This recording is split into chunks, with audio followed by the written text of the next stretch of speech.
Dr. Eric Kelly III and a host of phenomenal speakers from all around the globe for this 7-day virtual event that you don't want to miss. The mission of the Black Business Expo is to raise scholarship money from kids all the way from high school all the way from college. The Black Business Olympics is one of the largest Black business showcases in the world. It is an opportunity for businesses and companies to showcase their businesses globally. We are going to be giving away laptops up to $5,000 away to students. Again, I'm Olivia Appleberry, the founder of 2 Cents Finance and one of the speakers for the expo. I am so excited to see you there. For more info, go to www.blackbusinessexpousa.com or call 919-308-9090 and hope to see you there.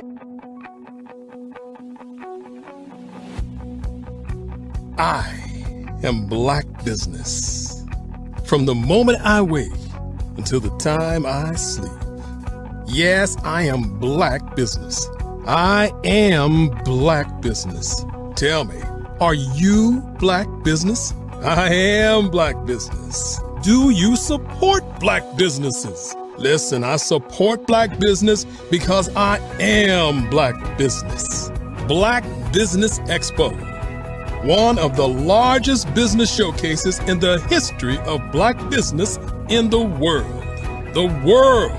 Sign up today at www.blackbusinessexpousa.com or call 919-308-9090. I am Black Business. I am Black Business. From the moment I wake until the time I sleep, I am Black Business. I am Black Business. Are you Black Business? I am Black Business. Do you support Black businesses? I support Black business because I am Black business. Black Business Expo, one of the largest business showcases in the history of Black America in North Carolina. Sign up today at www.blackbusinessexpousa.com or call 919-380-9090. I am Black Business. I am Black Business. From the moment I wake until the time I sleep, I am Black Business. I am Black Business.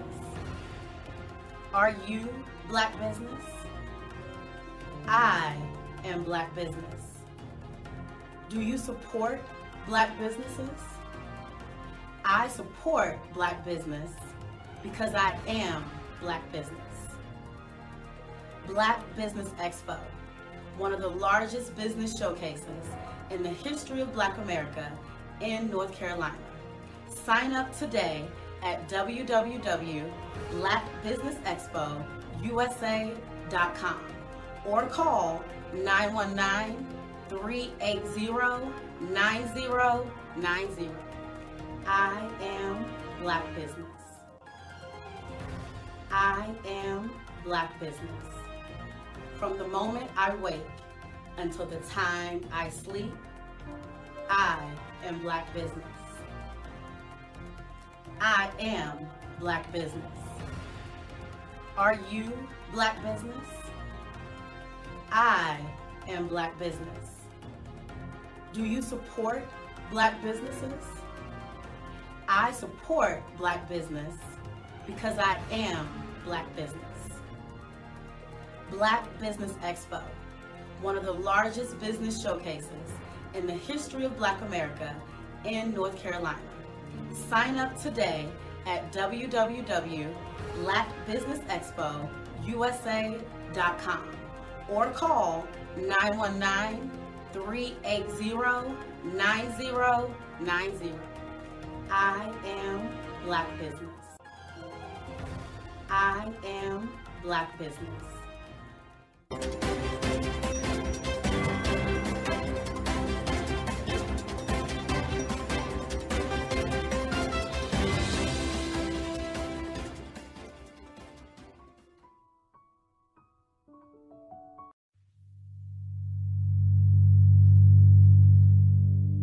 So what we have to do is when we get in the spot, we need to create some spots for us.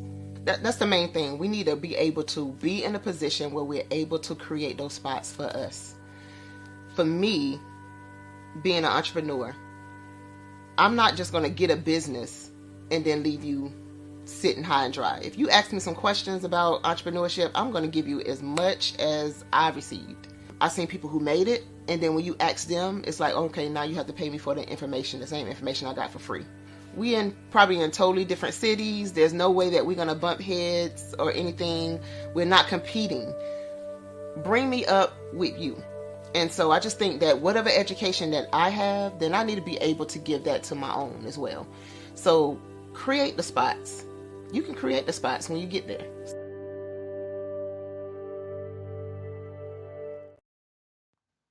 Genius is common, and my genius is nutritional strategy. I am Shawnee Smith, the owner and creator of Can Do Spice. Can Do Spice was created because I knew that adding herbal and mineral supplements to my diet did not have to be boring. In fact, because I'm a food enthusiast, I knew I could create something flavorful and explosive that also had the benefit of adding herbal supplements such as sea moss, bladderwrack, burdock root, and black seed, just to name a few. I invite you to take this journey with me where we come together and take control of our nutritional health.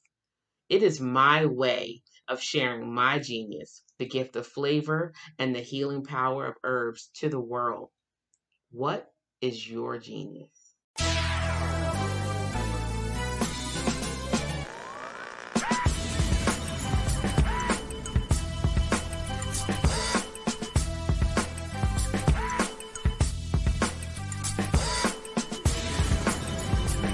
You are watching The View from Hampton U, exploring Hampton University's rich history, the past, present, and promising future.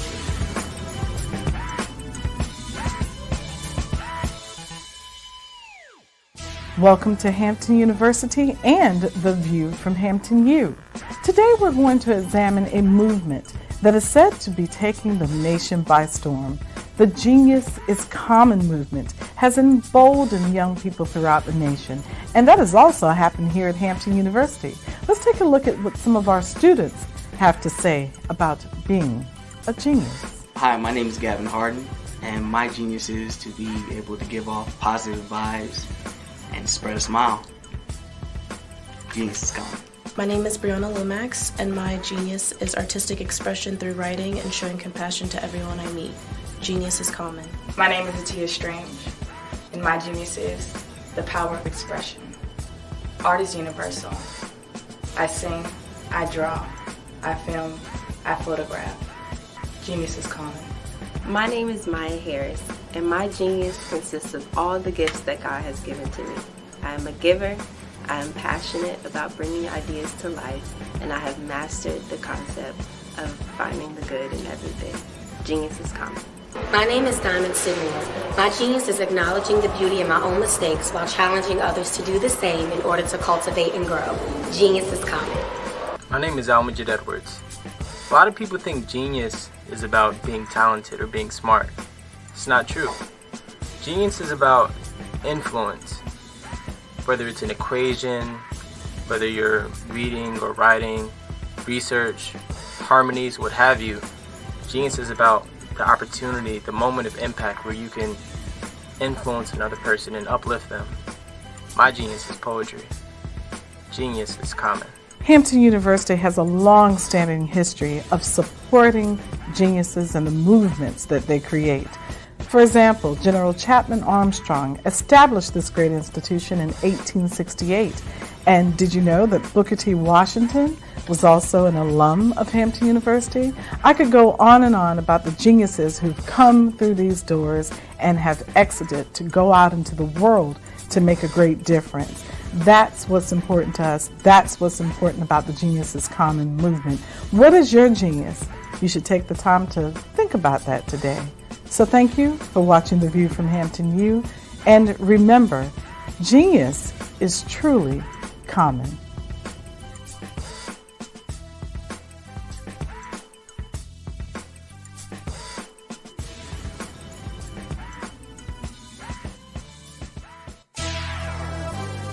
Join us next week for another exciting episode of The View from Hampton U.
I am Black Business.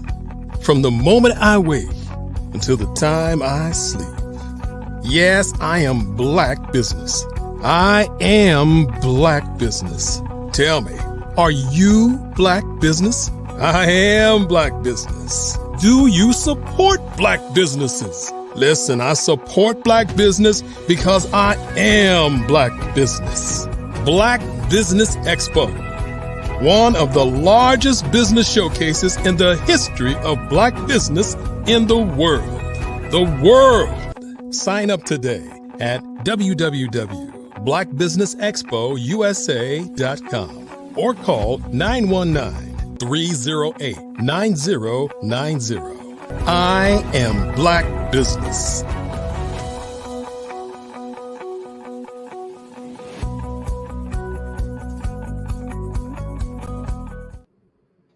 Good afternoon, business owners, entrepreneurs, thought leaders, and corporations.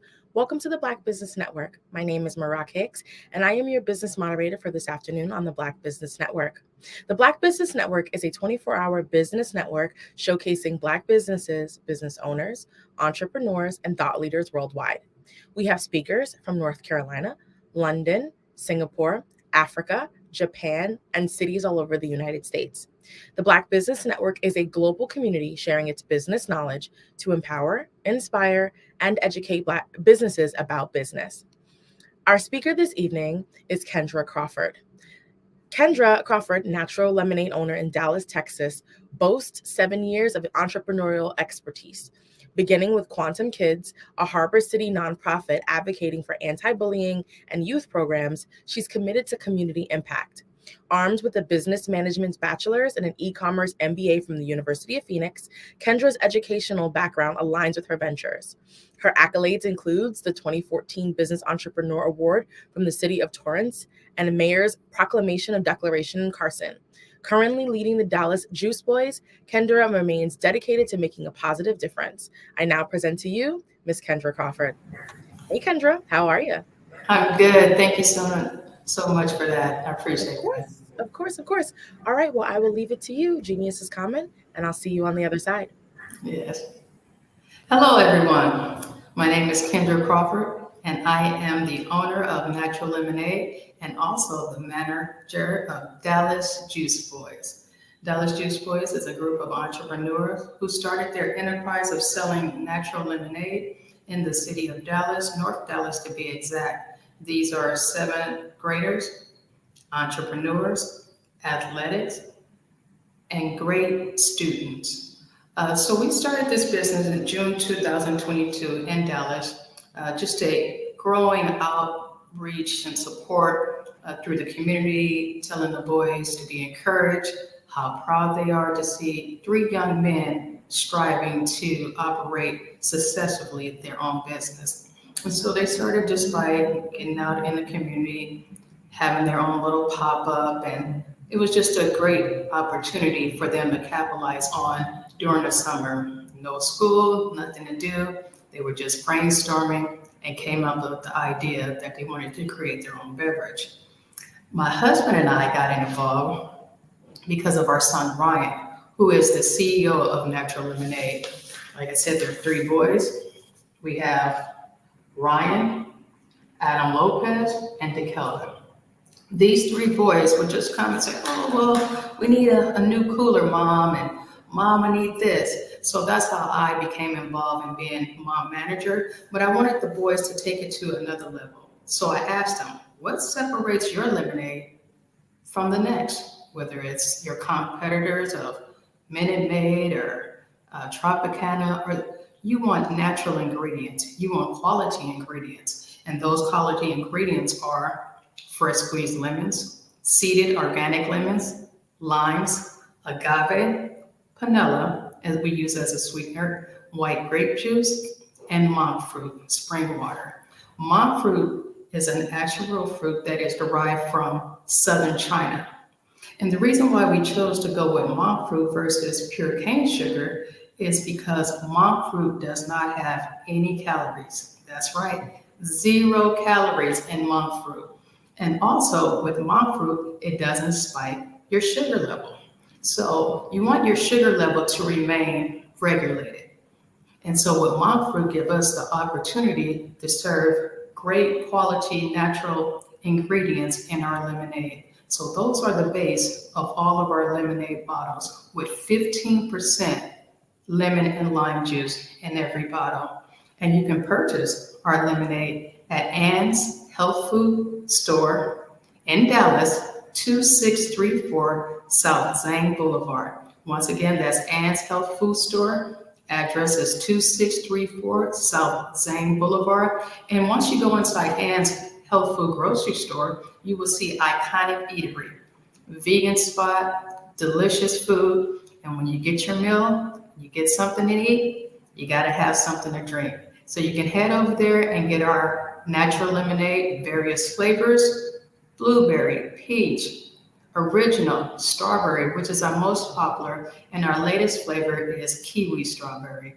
So head right over to DallasJuiceBoys.com or naturallemonade.com, and you can order your 16-ounce bottle of lemonade. We also have half-gallon sizes of lemonade, which is our 64-ounce. But inside the store, you will see our 16-ounce bottle, which is here, and all the ingredients on the back. And we also have a QR code on every bottle, so you can follow us on social media. Our social media page is Dallas Juice Boys on Instagram, Facebook, TikTok, and YouTube. Check out our documentary that's coming very soon that's going to showcase the boys starting their journey until now, about getting a food truck, getting into different stores, locations, and just expanding all around the DFW area for the Dallas Juice Boys Natural Lemonade. So that's what our quality ingredients separate us from any other. And we've had wonderful reviews. Even those customers who are diabetic, one particular customer has said he drinks the 64-ounce and he never has a problem with his sugar being spiked where it's uncontrollable. His sugar level stays regulated and is safe. Just researching on the CDC, we see that 13.6, those who are diabetic among various groups, American Indians, African Americans at 12.1, and Hispanics at 11.1. Those are the stats from the CDC concerning those who are diabetic. And we at Natural Lemonade, along with the Dallas Juice Boys, just want to help provide a better drink, a better solution that is healthy for the body. And by having 15% lemon and lime juice, the vitamin C is essential to the body. And that's what our lemonade gives, to help strengthen your immune system. Vitamin C is good for the skin and hair and your digestive system. So this is what we have within our natural lemonade, quality ingredients, and we want you to taste our natural lemonade at Ann's Health Food Vegan, 2634 South Zane Boulevard. Our Dallas Juice Boys will be continue to expand through next summer, through this hire more boys, entrepreneurs, where they can have a financial option of making money throughout the summer when there's no school. And also we teach measurements, sizes of gallons, 16 ounces, and the quality ingredients and the base behind where they come from. Our agave, natural plant, panela, natural raw sugar, and also our monk fruit. So with that, we thank you guys for tuning in and listening. Follow us on social media, Dallas Juice Boys on Instagram, and the boys, Adam is our Chief of Operation, Ryan is the CEO, and DeKelvin is the Chief of Marketing. And together, we are Natural Lemonade.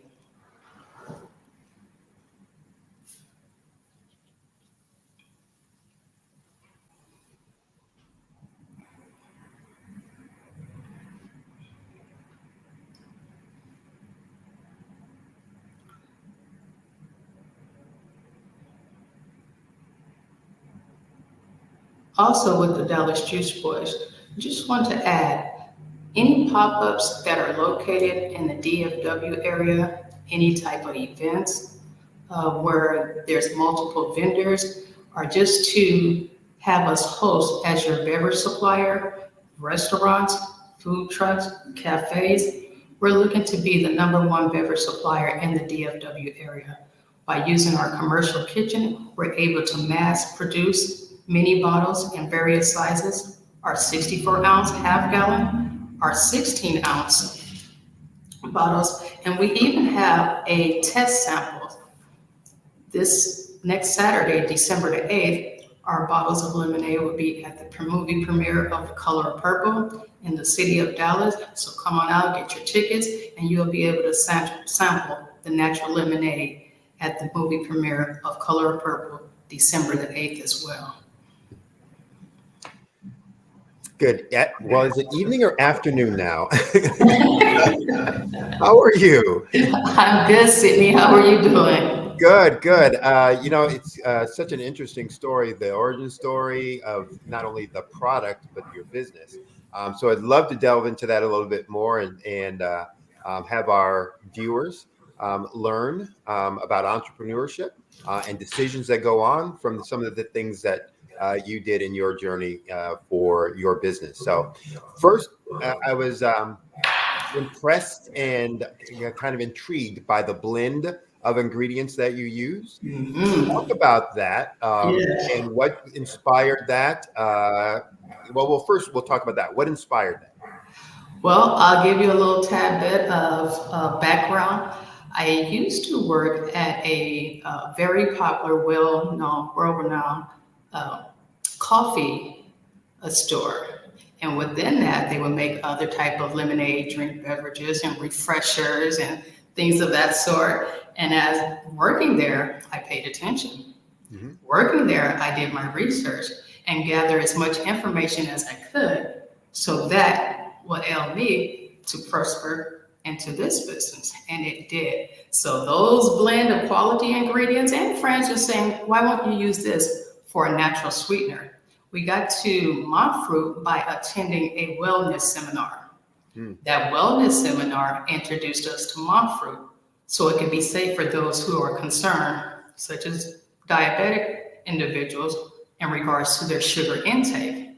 And so once we learned about monk fruit, and then even to spread the word and the knowledge behind monk fruit to others, we felt we were tapping on something really good and unique that would separate us from other competitors and their beverages. So that's where I learned from working at a very well-renowned coffee shop. I'm going to get back to that part in just a second, but sticking with the recipe, the blend. I know you're not going to give the secret, formula, etc. Wouldn't ask you to do that, but talk about how all of those unique ingredients kind of contributes to the unique taste and flavor profile that you have and your brand identity. Right. So the flavor is very light, very light. I think most people who are, because I always ask the customer before they try it, are you a lemonade drinker? Mm-hmm. They, oh yes, I am definitely a lemonade drinker. I try and sample different lemonades. And based on those customers who have tried lemonade, I try to see the distinction of when they first taste it. Being light, refreshing, not too tart, but just a nice blend that gives it a light taste. So that delicious blend with those ingredients, all natural, I think separates us from the caffeinated drinks, from the artificial flavored drinks, from words we can't pronounce when we look on the back of the bottle and you're trying to read what's on there. The words that are four pages long. Right. And so even if someone is not familiar with monk fruit, they can simply Google it. This is something that's God made that grows from the dirt. And this is what we teach the boys and establish our brand to see 3 young entrepreneurs, young men that are students, that are putting aside the video game, that is managing their academics. They all are athletes. All the boys play football this year. They're currently playing basketball and whatever. They manage that. And I think that's what makes our brand, give our brand that identity that catch many people's attention. I just want to support and just encourage the boys to continue to grow. So I think that's what separates our identity brand. Okay. Now I'm going to go back to the part that the point you made about where you were working before and what your actions were, because I think it's a key thing for people to understand who have visions of being an entrepreneur, but are working as an employee somewhere else, et cetera. You said something very specifically. While you were working there, you did what? I learned. I paid attention. I was always in the entrepreneur mindset. Right. How can what I'm learning and doing here benefit me? How can I make that transition? Right. I mean, this company, without saying, is worldwide. Great profit, very successful. So that's the blueprint, right? Yeah, absolutely. And that blueprint I wanted to transform. So every manual they had, every script they had, every ingredients and this, and I studied. I would write it down and rehearse it, look up this ingredient, look up this flavor. How does this all match together to create this great product that we can stand behind, stating natural lemonade? I think that's my mindset going in. I think that's a valuable point, not only from the operations and process, so the process for delivering your product or service, but also in terms of how the business needs to be managed. So one of the mistakes I see a lot in my coaching of small businesses, mid-sized businesses, is that when people were working somewhere else, they just took it as a job, but didn't look at it from what will I need and what can I take away from here that will help me when I start doing my own thing, good or bad. Right. Here are the systems that were broken. When I have my own thing, it's going to be different. I'm going to fix it because these are the problems that it causes. Or when they're doing things well, here are the things I need to have in place so that my business will run smoothly as well, operationally and business-wise. Whether it's financial reports, you would never see a big company running their business without financial reports. Yet somehow we think that's okay for a small business because I'm just a small business. No. So I think what people may have kind of driven by that comment and kind of ignored it. Right. But I just wanted you to kind of comment on it again because it is so important and so valuable. So thank you very much. Absolutely for that. I mean, I feel that it's insane if you are an entrepreneur and you spend 8 hours not at your job, not in working for yourself, but for someone else. And within that 8-hour window, it never crossed your mind how I can take this as an entrepreneur to benefit my enterprise. Yeah. I could not go 8 hours without thinking about the Dallas Juice Boys or Natural Lemonade. For me, it's always on my mind. So wherever I go, whether it's to another grocery store, what other products sit here? Yeah. Could these be our competitors? And I compare the two. So it's always on my mind. I wasn't completely clear, and I'll admit up front, wasn't completely clear of the connection between the Dallas Juice Boys and the Natural Lemonade. So talk about what Dallas Juice Boys contributes to, the brand identity and the culture of Natural Lemonade. Right. The Dallas Juice Boys are the founders of Natural Lemonade. Mm-hmm. I'll state that very clearly. So this was Sydney, their idea. They came to me, Ryan being my son, would come to my husband and I and say, hey, Mom, it'd be really good if we had a cooler. Okay, we provide it. Hey, Mom, we need this. We provide it. And so long story short, that's how I became momager. Mm-hmm. And so we needed a name for our lemonade because saying Dallas Juice Boys, that's not the product. I said, let's just call it Natural Lemonade. And this is what will separate us by using natural ingredient compared to powder, country thyme, and trying to resell it. If you want your own, you have to have your own ingredients to stand behind it, and that's something you created compared to just simply reselling. So the Dallas Juice Boys are the founders of Natural Lemonade. And when I saw the commitment, the loyalty, and envisioned that this could be a great opportunity for success. We can expand this lemonade in various stores, various food trucks, various restaurants in the DFW area. Oh yeah, this could be a very good thing. And so from that commitment that I saw that the boys was putting into it, and even now, I don't regret it. I'm so glad we met and what we're doing. And I heard from your earlier answer that you'd always wanted to be an entrepreneur. So I'm originally from California. Mm-hmm. Torrance, I heard. I've been to Torrance. Been there. Yes, Los Angeles, Cali, baby. Yes.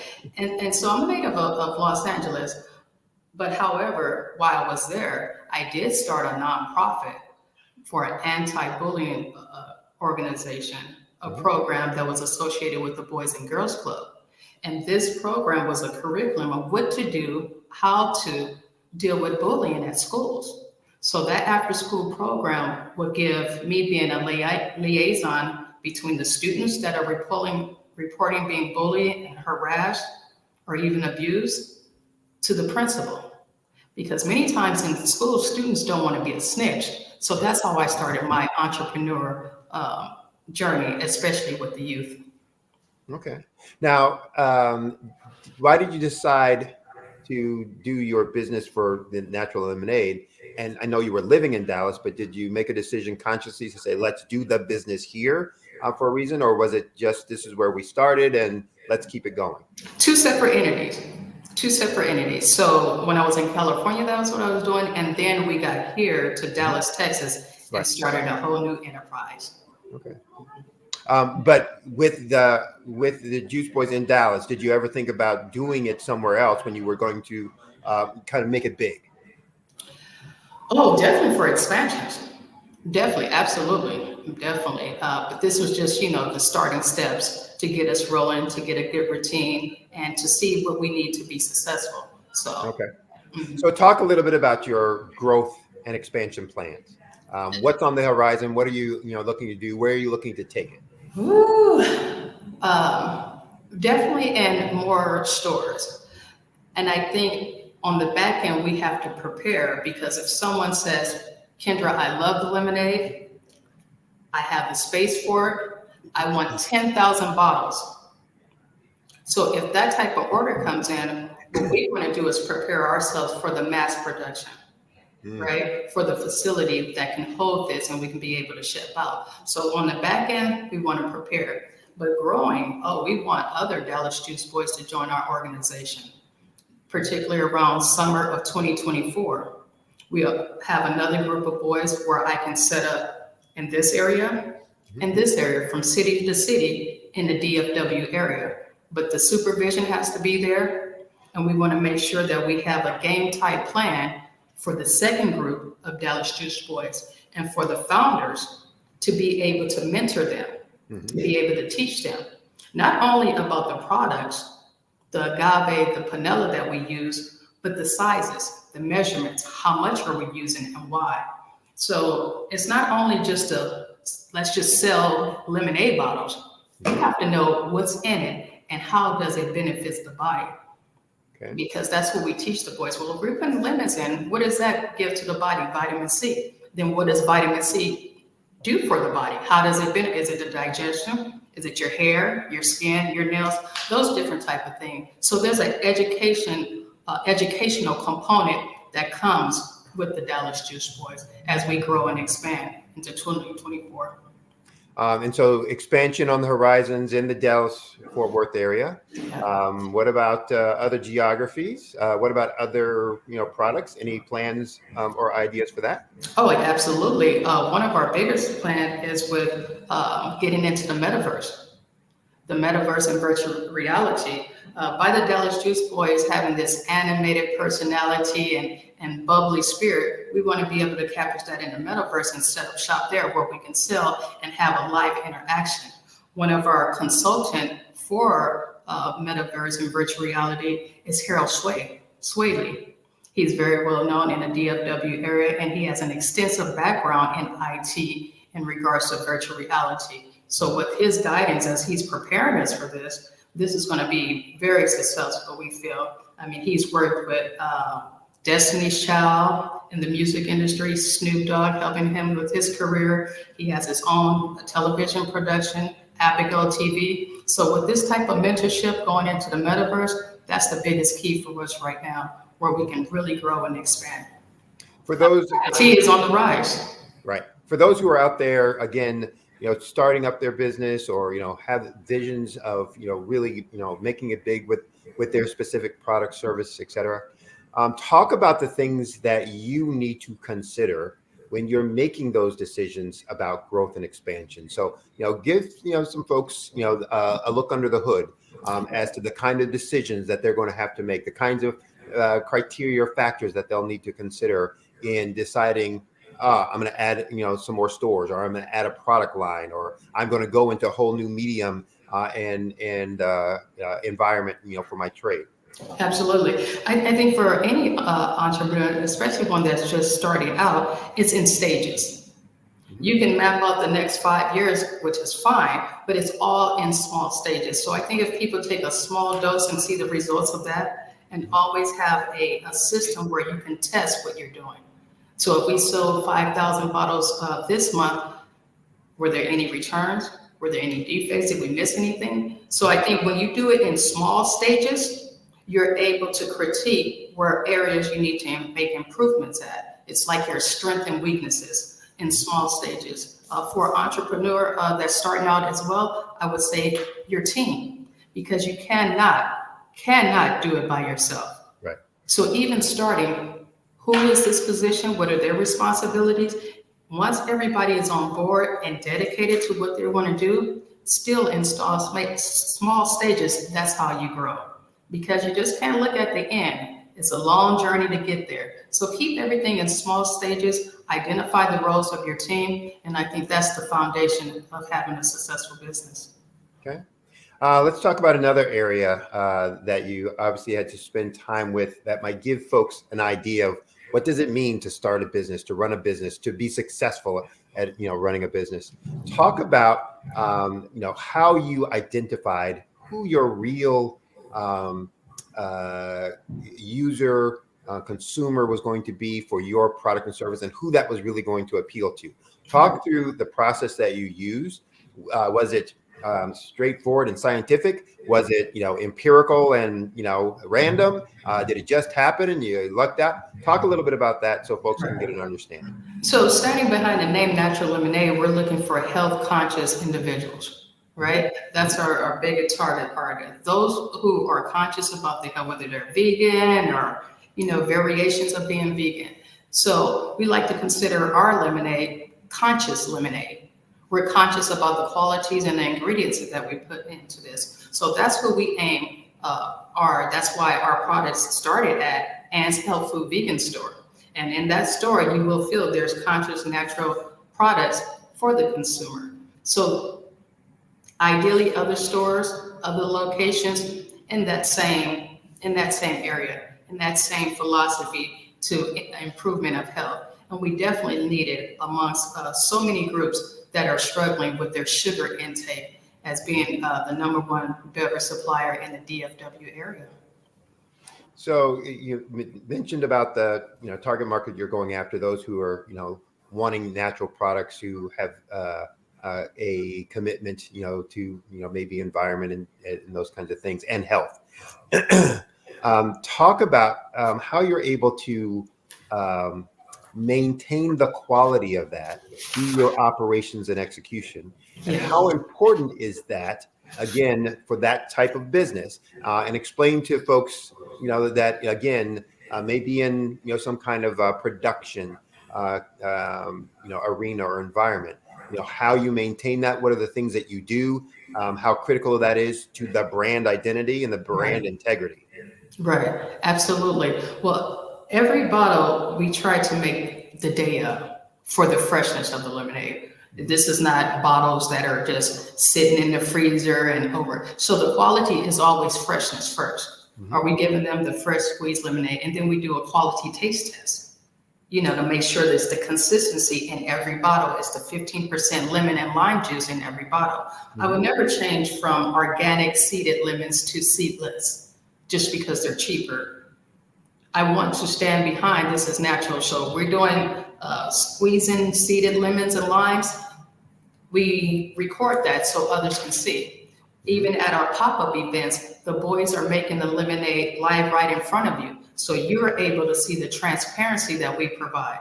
Mm-hmm. Whether you're saying, well, what's vanilla, what's agave, right in front of the demonstration, the boys are able to tell you every single ingredient that's going into that bottle for you. So I think that's the main thing. We'll never waver on our qualities for our natural lemonade. All right. Now, are you using kind of rental operation facilities right now, doing contract manufacturing, or what systems you're using for that? And then walk people through that decision how you decided to do it. So that's it's state and it's law mandatory for you to use. Now, there are some home-based restaurants in operation, but we chose to go with a commercial kitchen. And that's where you do the rental, or you'll hear about those kitchen. That's what that is. So a commercial kitchen, everything is state regulated, state inspected, clean, hygiene, and sanitized, and have all of the necessary tools for us to use. So that never becomes an issue. But yes, we do use commercial kitchens in the Dallas area. Now, when you're managing your own business, and especially with, well, you know what? Before I get to that one, I'm going to ask another question. You mentioned about the ingredients that you're using, and again, they're all natural, all fresh, etc. Do you try to manage the variation that might come in terms of taste relative to that being a natural product, and there will be some variation, Right. or do you allow for that as part of the brand identity and integrity? No, I think consistency is important. I can tell the difference if it's my favorite beverage when I come back and get it again. And early this spring, we will have our taste test, where we feel now that we got the recipe, we have a solid routine, we have the consistency, and we would like to put our natural lemonade up against some of the other competitors. So blindfold taste test, we want the customers just to randomly see what's what and see the difference. So the variation of the taste will never vary. We definitely want to be consistent and transparency with that at all times. So we're pretty solid on that. Good. Now, it was someone else I was talking with before, but let's also talk about consistency in the other area of importance, not only in operations, but in financials. How do you drive consistency of performance in sales and profitability so that you can ensure that you're going to have long standing in the competitive environment? Right. Well, that's always a revamping. You're always going to go back and look at how you can cut costs, cut the expenses. So that's something I think that every company constantly is always grounding to do. Before I was buying our lemons maybe at a Trader Joe's. Well, now I get my lemons in bulks and cases, right? So that saves me the time and it's less expensive because I'm buying more in wholesale in bulk. The same with our monk fruit. We get that more in bulk compared to just the bags. So that's where our profitability runs. And also many times we get so many invitations in the DFW area. Hey, just come out. I'm gonna have 200 people, 200 guests here. Just come out, bring your lemonade and go for what you know. So that's just a free lane for us to set up and be able to offer our natural lemonade. That doesn't cost anything. So by us being more exposed, getting in front of our social media, growing our social media channels, looking for other locations that can be a good fit for us and for them to stand behind our brand and what we do. I think that's the pioneer that really pushes us to the next level in regards to our costs, our financials and our profitability, because the boys are not out here working for free. I have to pay them as well. Right. So how do you walk through your planning process? And again, the importance of that for forecasting. Again, a lot of people are like, oh, I have a business and I'll just start doing, stuff and activity and people will buy and then I'll do some more. And as if it's just, magic, poo-poo dust and poof, it happens. So talk about the planning process that comes, and especially in an industry or segment where you're producing specific things, items. But it's also true even in service capacities or capabilities as well. So talk about your planning process on being able to deliver and meet the volume needs and requirements that your market offers. Well, where we are now, Sydney, our planning process has come from a lot of trial and error, right? A lot of mistakes that have been made, but that's how you grow and that's how you learn. So now I can get to a place, how much time it takes for me to prepare for 500 bottles by this date. And with the boys, their time schedule. Hey, I need you guys to come in on Saturday because we have this large order. Myself and my son and my husband, we can't do it by ourselves. So now we're bringing everyone in.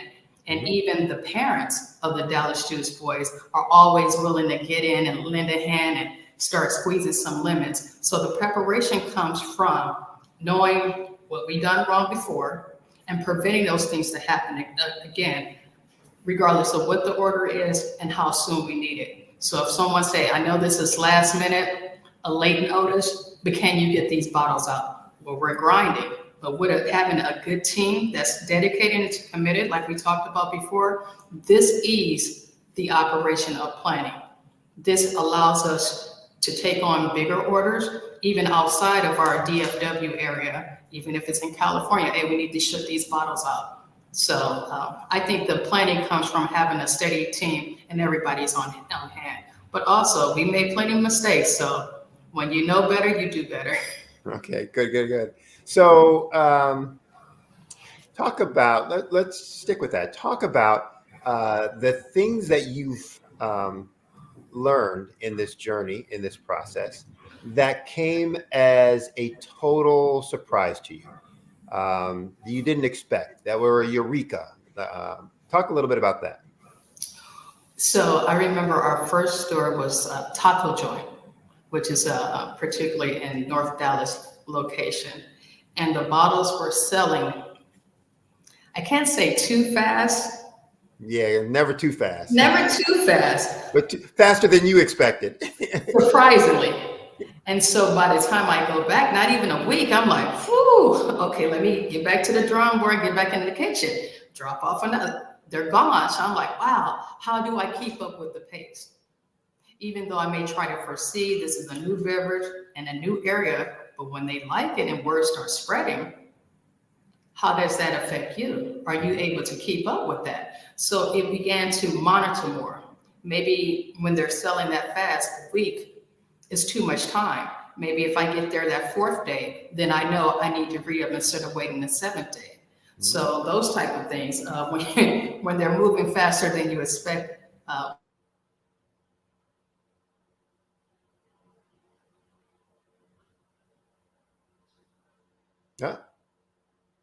Did we lose you?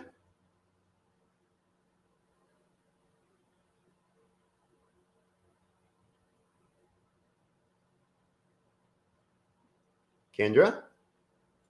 All right, we may have lost Kendra. So we'll give her a moment. Maybe she can reboot and dial back in. So one of the things I would want to highlight, and we only have a few more minutes, so hoping she can come back in before we run out of time. But if you start listening to the things that she talked about and how critical they are for business as a whole.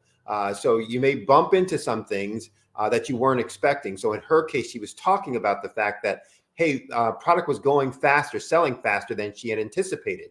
And so she said she had to start monitoring it and checking more frequently. That's going to be the same whether you're talking about selling, 5 cases of something or 500 cases of something or 5 million cases of something. You're going to have these systems in place that allow you to monitor the performance, the output, the quality, all those kinds of things. And you started listening to her and hearing her talk about how even at the small volume level, she was doing those things to allow for success, to ensure that the consistency of the quality of the product was there. So I'm just pointing out to them all of the sophisticated structures and systems and processes that you have to put in place to fully manage and run your business that you were talking about, even on the small quantities that you said you were doing initially. Right. But as those things grow, it's not like you stop doing them, or you now just start doing them. You're doing them with a different, method, with a different technology, where monitoring the flow and the volume of sales at that taco truck or stand or whatever it was, that you now are doing it by going physically there and seeing what's going on. As you now start doing 5 million or 500,000 or whatever, you won't be physically going there necessarily, but you'll have feedback systems, one and the same, that says, hey, what's going on with that so I can respond, etc. Absolutely. And it worked. So we're really glad for that. But that was at Taco Joint, which is a franchise here in the DFW area. Okay. All right. Well, the Sandman has come in to give us the hook. Hi, how are you guys? Kendra, I want to thank you for being in and being so generous with your time and your information and your insights. If folks want to help, get involved, invest, ask more questions, order product, how do they reach out to you? So you can go onto our website, www.naturallemonade with one L, or you can email us at dallasjuiceboys@gmail.com. Our telephone number is 877-958-0502. And we are Natural Lemonade and the Dallas Juice Boys. Awesome. So all those folks who are listening out there, go to the website, flood them with orders, buy up that lemonade, make them work overtime and get some new employees, and we'll see you on TV then when you make it big, and we'll say we knew her before. Yes. And the Dallas Juice Boys. And just support. We're just about supporting young entrepreneurs. 3 young men that are in the city of the DFW area with their own enterprise and on a journey for success. Awesome. Thank you so much, guys. You guys have a great evening. Thank you. Bye. The Black Business Expo's mission is to raise funds for high school seniors going to college or for K through 12 entrepreneurs. The expo is a fundraiser for students. You may go to www.blackbusinessexpousa.com. Again, www.blackbusinessexpousa.com to donate to the scholarship fund, or use the Cash App that's on the screen below, $BBXUSA. Our goal is to give laptops and up to $5,000 to students. Students can register online at www.blackbusinessexpousa.com. Every dollar counts, so we want to remind you to donate to our scholarship fund. We also want to thank our Black Business Expo USA sponsors for November of 2023. Our sponsors are NC100, Moody Capital Partners, Suede Soul, Lotus Riche Coaching and Training, The Hello LLC, Carolina, Virginia Minority Supplier Development Council, STEP Management, Barbara H. Smith LLC, Marjorie McLean Foundation Incorporated, Genius is Common, 5-Star BDM Media, Earth Essentials, Mullane Shania Global, Executive Women's Success Institute, The Quality Coaching Company, Superwoman Business Services, Creative Force Studios, Lee Entertainment, Artistic App Design, Black Business Expo USA, Genius is Common, and I will see you on the other side. Hello, my name is Kiasi Helm and I'm 14 years old. I think my genius would probably have to be setting goals and achieving them. I say this because ever since I was young, I always wanted to be an author, and at age 11, I ended up achieving this. But not only did I end up becoming an author, I ended up becoming a public speaker, a publisher, a business owner, all these great things. The name of my business is Written by Kids Publishing Company. I decided to start this company because I thought it was important for me to help kids my age express themselves through literacy and just achieve their own goals. Because to me, achieving goals is the best thing in the world to feel. It's you just achieving things and aspirations that you set for yourself. And I know that everybody is capable of this, because even if you don't end up achieving the goal, you still tried your best, and that's the most important thing. And everybody is capable of this because genius is common. Thank you.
Dr. Eric Kelly III, and a host of phenomenal speakers from all around the globe for this 7-day virtual event that you don't want to miss. The mission of the Black Business Expo is to raise scholarship money from kids all the way from high school, all the way from college. The Black Business Olympics is one of the largest Black business showcases in the world. It is an opportunity for businesses and companies to showcase their businesses globally. We are going to be giving away laptops up to $5,000 away to students. Again, I'm Olivia Appleberry, the founder of 2 Cents Finance and one of the speakers for the expo. I am so excited to see you there. For more info, go to www.blackbusinessexpousa.com or call 919-308-9090 and hope to see you there.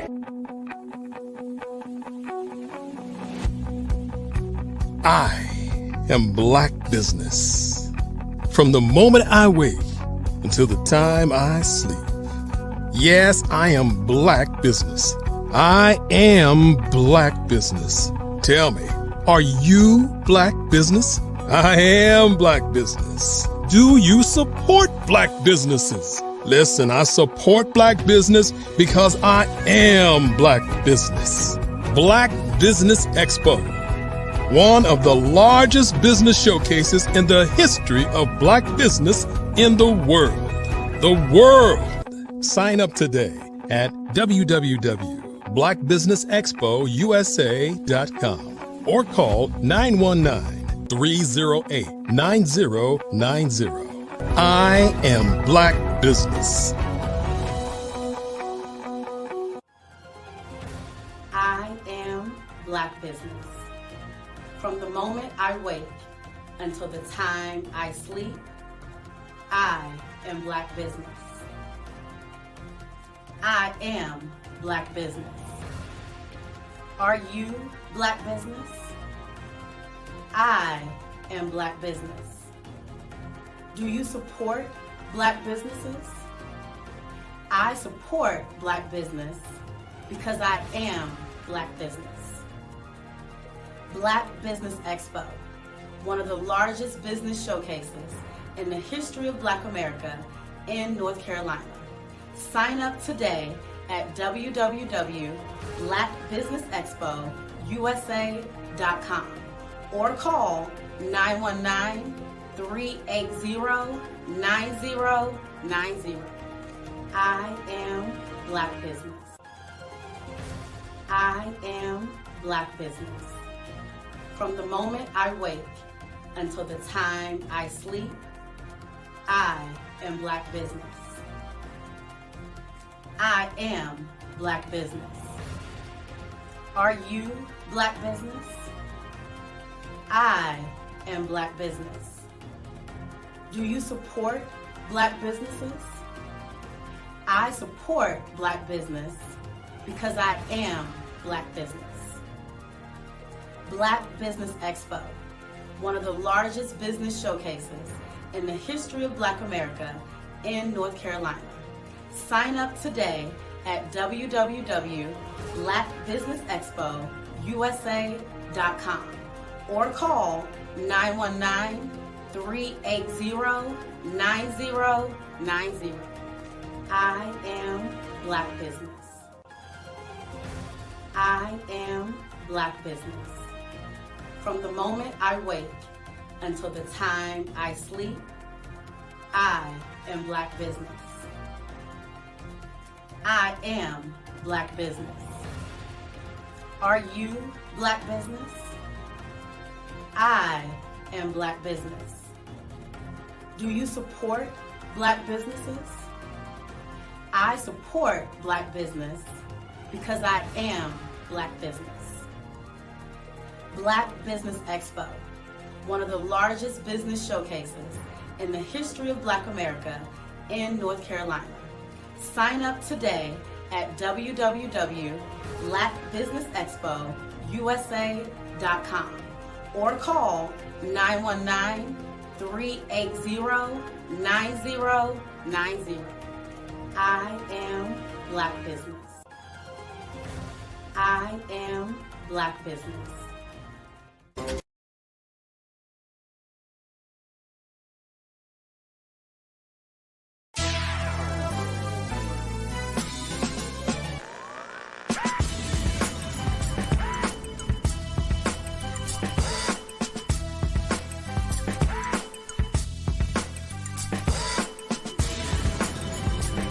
You are watching The View from Hampton U, exploring Hampton University's rich history, the past, present, and promising future.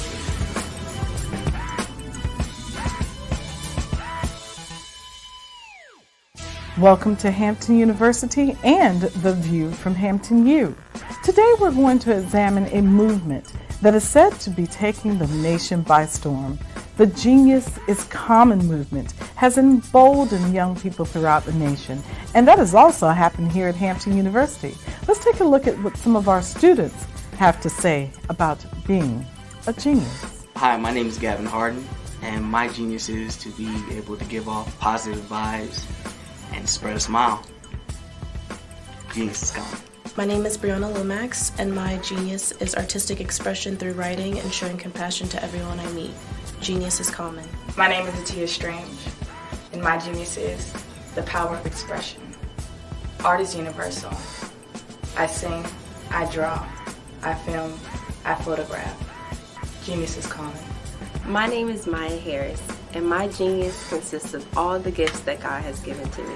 I am a giver, I am passionate about bringing ideas to life, and I have mastered the concept of finding the good in everything. Genius is common. My name is Diamond Sidmore. My genius is acknowledging the beauty in my own mistakes while challenging others to do the same in order to cultivate and grow. Genius is common. My name is Almajid Edwards. A lot of people think genius is about being talented or being smart. It's not true. Genius is about influence. Whether it's an equation, whether you're reading or writing, research, harmonies, what have you, genius is about the opportunity, the moment of impact where you can influence another person and uplift them. My genius is poetry. Genius is common. Hampton University has a long-standing history of supporting geniuses and the movements that they create. For example, General Chapman Armstrong established this great institution in 1868. And did you know that Booker T. Washington was also an alum of Hampton University? I could go on and on about the geniuses who've come through these doors and have exited to go out into the world to make a great difference. That's what's important to us. That's what's important about the Genius is Common movement. What is your genius? You should take the time to think about that today. So thank you for watching The View from Hampton U.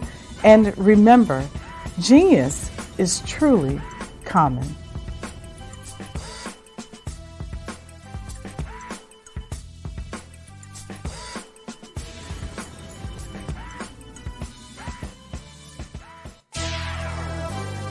Join us next week for another exciting episode of The View from Hampton U.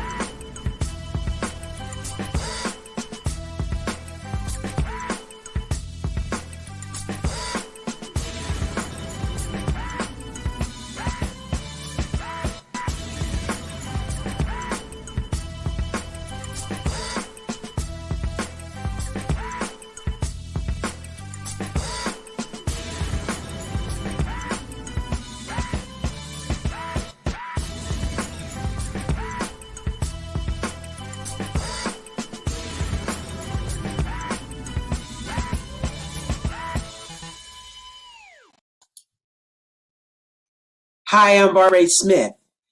Genius is common. My genius is executive coaching and professional corporate training. As the master executive coach and corporate training ambassador for the Genius is Common movement, I help business owners craft their stories in such a way that you know exactly what they do, what they have, and what they bring to the table. Many times as business owners, we are asked, so what do you do for a living? And we could be crushing in our businesses, but we're not quite sure exactly what to say in a short amount of time. Well, I help you take those stories that are the reason why you're in business and why you're so passionate about your business and craft them in such a way that people are drawn to you as opposed to being repelled by you. Because every conversation, every time you talk to someone about your business, you are excited about it. But are you really conveying what you do, what you have, and what you bring to the table? And do really people understand why you care so much and why they should care that you have the solution to their problem? Well, I'm here to help you with that. As a master storyteller, I can help you with your stories and spin them in such a way that they are intriguing and fascinating. People want to listen to you talk about your business. That's why at the Genius is Common movement, I am the master executive coach and professional training ambassador. That's my genius. And genius? Oh yeah, it's common. Cash flow, 5, 10, 10, 75. I use the cash flow app to keep track of my charities. Cash flow, 5, 10, 10, 75 helps you manage expenses, helps keep track of charitable giving, helps you save your money. Cash flow 5, 10, 10, 75. Download it today. Cashflow 5, 10, 10, 75 would like to wish the Cyber Bears good luck in this year's first robotics competition. I was born in a little village on the island of Haiti. Many deadly diseases pounded me. It is as if they were on a mission to end my existence on this earth. I refused to give up. In 1983, I left Haiti and came to the United States of America.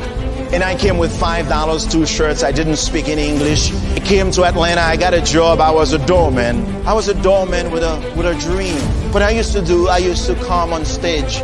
I'd rehearse this moment that I'm standing in front of you. That's the power of a dream. Maybe today is the day you begin acting as if you already have it. And then step out with full force. Take a risk. No condition is permanent.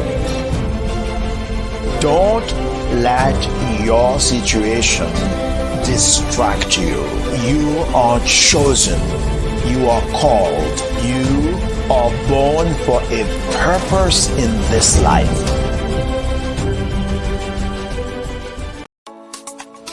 Genius is common. And my genius is I'm a visionary strategist. The Black Business Olympic Network, as well as the 2021 Black Business Expo USA, is led by the remarkable Dr. Eric Kelly III. It is a 7-day, 24-hour virtual event that you don't want to miss. Hi, I'm Dr. Eric Kelly III, and I'd like to invite you to the Black Business Olympics. The Black Business Olympics is one of the largest business showcases in the history of Black America in the world. It gives your company an opportunity to showcase, to market, to advertise your products and services worldwide. I'd like to invite you to come August the 23rd through the 29th. And for those who would like to speak or be a vendor, corporation or company, I implore you to give us a call at 919-308-9090 or go to our website, www.blackbusinessexpousa.com. My genius is understanding your vision and utilizing your vision to help you earn a profit. Genius is common. It's time to join the Black Business Olympic Network, along with the 2021 Black Business Expo USA. Join the remarkable Dr. Eric Kelly III and a host of phenomenal speakers from all around the globe for this 7-day virtual event that you don't want to miss. Because we know that genius is coming.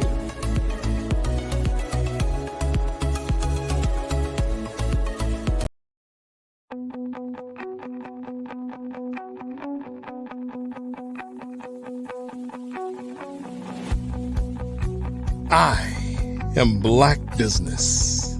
From the moment I wake until the time I sleep. Yes, I am Black Business. I am Black Business. Tell me, are you Black Business? I am Black Business. Do you support Black businesses? Listen, I support Black business because I am Black Business. Black Business Expo, one of the largest business showcases in the history of Black business in the world. The world! Sign up today at www.blackbusinessexpousa.com or call 919-308-9090.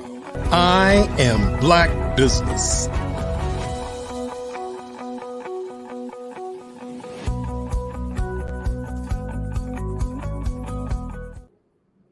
Good evening, business owners, entrepreneurs, thought leaders, and corporations. Welcome to the Black Business Network. My name is Marak Hicks, and I am your business moderator for this evening on the Black Business Network. The Black Business Network is a 24-hour business network showcasing Black businesses, business owners, entrepreneurs, and thought leaders worldwide. We have speakers from North Carolina, London, Singapore, Africa, Japan, and cities all over the United States. The Black Business Network is a global community sharing its business knowledge to empower, inspire, and educate businesses about business. Our next two speakers are Dr. Alexis Weeks and Dr. Frederick L. Hicks. Alexis Weeks is a senior business leader with over 20 years of information technology and assurance experience.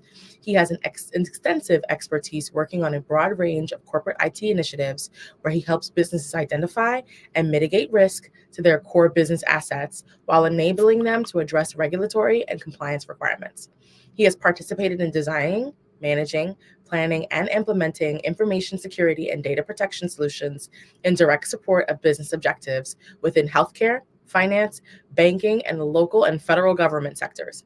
He is certified information security manager, certified systems auditor, and a certified risk and information systems control from ISA CA International. Also, up next is Dr. Frederick L. Weeks. Dr. Frederick L. Hicks, an accomplished cybersecurity professional, brings a wealth of experience and expertise to the forefront of technology and security. Holding an executive doctorate in business administration with a specialization in information security from St. Thomas University, Dr. Hicks has demonstrated a commitment to advancing knowledge and capabilities in the fields of cybersecurity, privacy, AI, data privacy, risk management, and compliance. He co-founded the Cyber Minds Research Institute, a 501c3 organization working with nonprofits to mitigate cybersecurity, compliance, and privacy risk. I introduce to you Dr. Frederick Hicks and Dr. Alexis Weeks. How you doing, gentlemen? Good evening. Good evening. Good evening. Thank you so much for joining us. Awesome. Well, genius is common, and I will see you both on the other side. Awesome. Thank you for having us. Dr. Weeks, Hicks, how are you this evening? I'm blessed, sir. How are you? We are back at it again. We are back at it again, my Back in friend. the I'm feeling studio. really blessed. Got a lot on my mind, so I'm hoping that we can get into it. Definitely, definitely. So, Dr. Weeks, I walked in and literally the conversation started just like this. A gentleman on my team to protect his privacy, right? Yes, His sir. name is, for tonight's discussion, Mr. Phillips. Mr. Phillips walks in and he says to me, what do I do? I want to get into cyber. I want to know, do I go and get a degree or go get certifications? And I said, that's a wonderful question that is on the top of mind for our discussion tonight because genius is here. Definitely. So to start us off, Dr. Weeks, give us the 411. What do you think? That's an interesting question, Dr. Hicks. Not by the mere fact that we are doctors, but the mere fact that, getting started is simple. The primary focus is you have to have an idea what you wanted to do. I think times are changing. I think when I initially started in this industry like 20-something years ago, one of the things that we saw was there was an implication to focus on certification at the onset, right? So Microsoft was a big thing, Oracle, Cisco. And the idea of being certified to get started, if you didn't have one of those certificates, you were not getting paid. You know, I happen to have gone the non-traditional route where I did academia first, and then I got my certifications after. But the decision in terms of whether you get a degree or certification is left to the end user, right? It depends on the type of the roles that you're trying to go after, and you can specialize. One of the things that I have chosen, I've chosen to combine my love of both of those. I'm always going to be a student. And within this field, you know, the risks and challenges continue to change. So there is no one pill, you know, it's not like a matrix, you know, whether you take the blue or the red pill. This time you got to take both pills, right? They may be a better suited in terms of trying to get the applicable experience and exposure that you need. But there's no one way in terms of a right way to do it. I think there's situations in which an individual may choose to go the certification route. What we have seen in industry today is the fact that there are individuals that have been doing this for 20 and 30 years. And as they try to go higher, they're asking for that certification. So you're like, how are you asking for a cert when I've been doing this for like 20, 30 years? So that becomes the trade-off in terms of the decision about whether you should go, you know, right or you can go left. I think long-term, from a strategy perspective, it is beneficial to have both. And if you can find a way to combine both of those passions, I think you'll be successful within the field. So, you know, Dr. Weeks, I said to Mr. Phillips, I said, you know, in our space, you have so many choices. There's a myriad of different, either privacy, cyber, or information technology certifications. And I started off with a question for him. I said, you know what, Mr. Phillips, are you more of a techie or are you more of a cyber head? And the reason I brought that question to him is I have a long history of rolling up my sleeves and working in the server room. Yes. A long history of dissecting the hardware first. Yep. And then, like you, riding that Microsoft wave, starting off as a Novell certified engineer and shifting gears into this world of cyber, something interesting happened along the way. I said, you know what? In order for you to thrive, you have to rely on your history. There is no way you can walk in and protect something that you do not fully understand. So I took a step back in my answers to Mr. Phillips, and I said, after you answer the question, techie more so than cyberhead, now let's figure out your path. My advice to him was, one, I need you to understand what you're getting into. So I sent him down the path of reading. And the second thing I suggested to Mr. Phillips is to go into our server room at the office and take a tour. Do you recommend the same for, let's say, one of our high school students coming out of high school trying to figure out their future, or one of our college graduates, or a newbie to college, a freshman walking in the door thinking, what am I going to do with my life after I graduate? I wonder if I'm going to have the tools necessary to walk in and get one of those jobs I see on television. And we hear a lot of ads. We hear a ton of advertisement on TV about, yeah, you don't have to study forever. Just go take 4 or 5 certifications and come out and make gobs of dollars. Not necessarily true, as you and I both very well know. And please, everyone listening to us, I do not recommend you jump on one of these get fast certification routes and think that you are going to achieve grandeur. It is not as simple as it sounds. I would love to hear hardware first, then cyber, Dr. Weeks, or you don't have to worry that much about cyber hardware. Just jump right into the cyber. What are your thoughts? Perfect. And I see Sydney has graciously blessed us. Thank you for joining us today, Sydney. Yes. I want to make sure both of you start getting on the hot seat and answer some of these questions, because inquiring minds want to know. Awesome. So go ahead, finish that one, and then I'll jump in with some Sure, questions. definitely. I think one of the things that we've seen, you eloquently addressed the whole issue of understanding what it's like. I think in the age of new technology, one of the things that I'm seeing is that there is this tendency to do this click next approach, right? That's one of the things that I see, where there's many individuals who's joining the field today have never managed anything on the infrastructure. They've never seen a data center before. They've never walked in. They never actually had to go through the grind of being able to determine what is our recovery objective if this data center goes down. Like I remember many eons ago, I was working for a retailer managing infrastructure when Katrina came through. Right. So imagine Katrina coming through and have to make strategic decisions.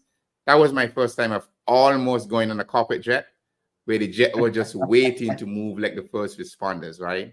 For that wheelchair at the time.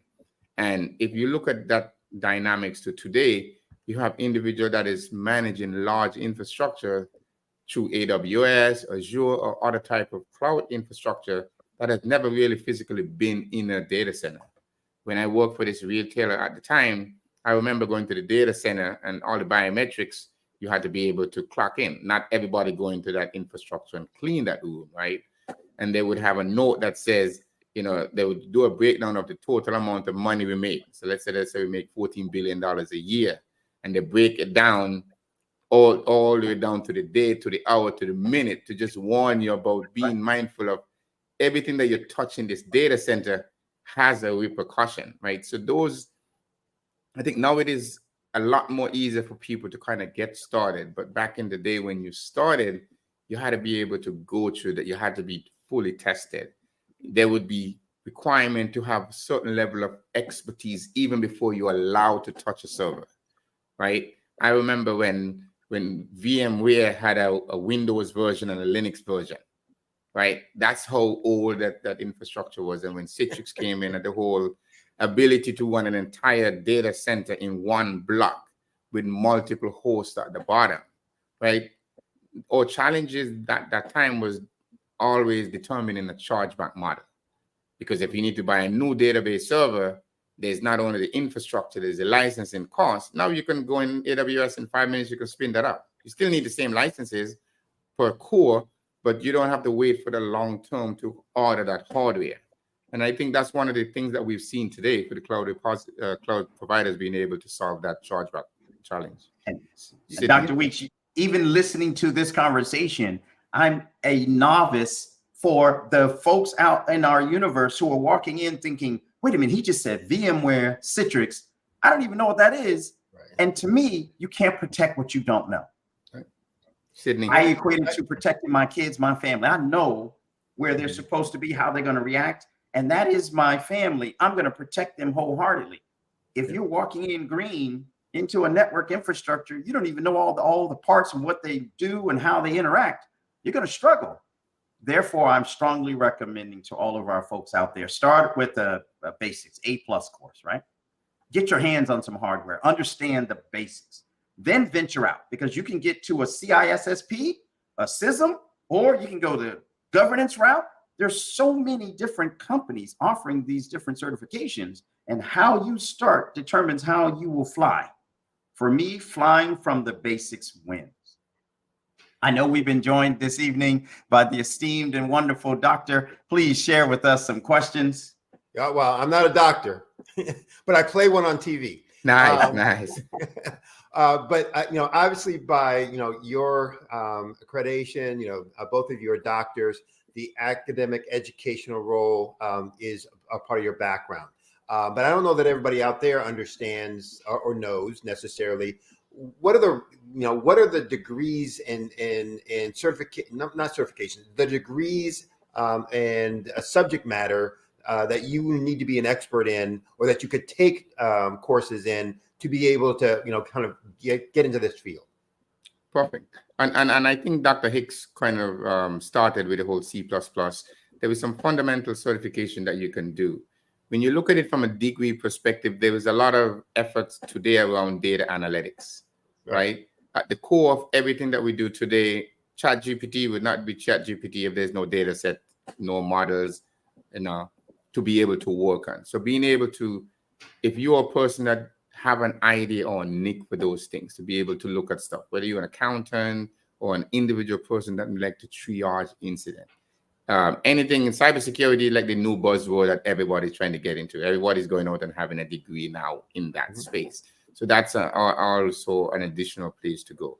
But you can just talk fundamentals. One of the benefits of this industry is that there is individual who's coming in non-IT experiences to be able to operate. Like I remember when I worked at a healthcare provider in Broward County a couple of years ago, my mentor, Dr. Fernando Martinez, he had a knack for being able to bring clinical folks into IT when clinical informatics was just getting started with a lot of the, EMRs and other, medical record services that was being provided. And the benefit was that an individual that goes out and study nursing to be able to come in clinical informatics and get additional training or go back to school to learn that they're halfway there because they already understand patient care and a lot of the infrastructure that is required at the hospital level. So like data analytics, anything around the management of understanding data goes back to the same core concept. How do you get value out of what we have right now? So I thought we lost you there for half a second, Dr. Weeks, so I was interrupting. You froze for a second, but he is hitting it dead on the head in terms of you start with one practice, one focus. Mm-hmm. So let's say that you're a bachelor seeking in, I don't know, history. And in your studies, you research a ton of historic data systems or just history in general. And you make that transition into a cybersecurity degree. I recommend if you're going to go gung-ho into cybersecurity, you start off as a freshman in cyber or information or database systems and end with a cybersecurity, either management, analyst position. Any of these titles are really, really hot today, or cyber governance, or you could seek a path in information systems, or like we pursued, a doctorate in information systems is absolutely valuable. Doctorate in information technology can lend itself quite nicely to a jump into a master's in cybersecurity because you've pulled in all of those components necessary to succeed with real hands-on tangible lab work, tangible field research, and in many cases, executive level work is even more valuable. And that's why I applaud the fact that we are both sitting with our executive doctorates, because it dictates that we can go out into the market and lead an entire team and roll up our sleeves and get dirty with it. Right, exactly. So differentiate for me and for those out listening who may be considering this kind of industry, this kind of field of study, this field of work, the difference between cybersecurity, privacy, and information assurance. Are they the same with just different names, or are there nuances that allow for or that require then different activities and therefore different skills? Dr. Weeks is our privacy expert. I will let him speak to privacy, and I'll take on the cybersecurity, and we can split the information assurance. Dr. Weeks? So, when we go back and look at the concept of privacy, I think when we look at it from a historical perspective, there is two models, right? There is a model where privacy is a fundamental requirement that's enshrined in the Constitution and other regulatory framework that protects that. And then you have in like the US, for example, privacy tend to be more sectorial. So there is COPA that protect the privacy information of kids, or you may have HIPAA that have a healthcare oversight and regulatory perspective. The whole concept of privacy is the protection of PII information, like personally identifiable information for that individual. And there is specific requirements that dictate what can be considered PII. There is primary information like your social security number, your driver's number, things that are unique to you. But there's also secondary identifiers. Like if somebody can identify you based on an IP address, they may be able to say, okay, Sydney live in 1234 West Street, New York City, right? So all of those things become protected information.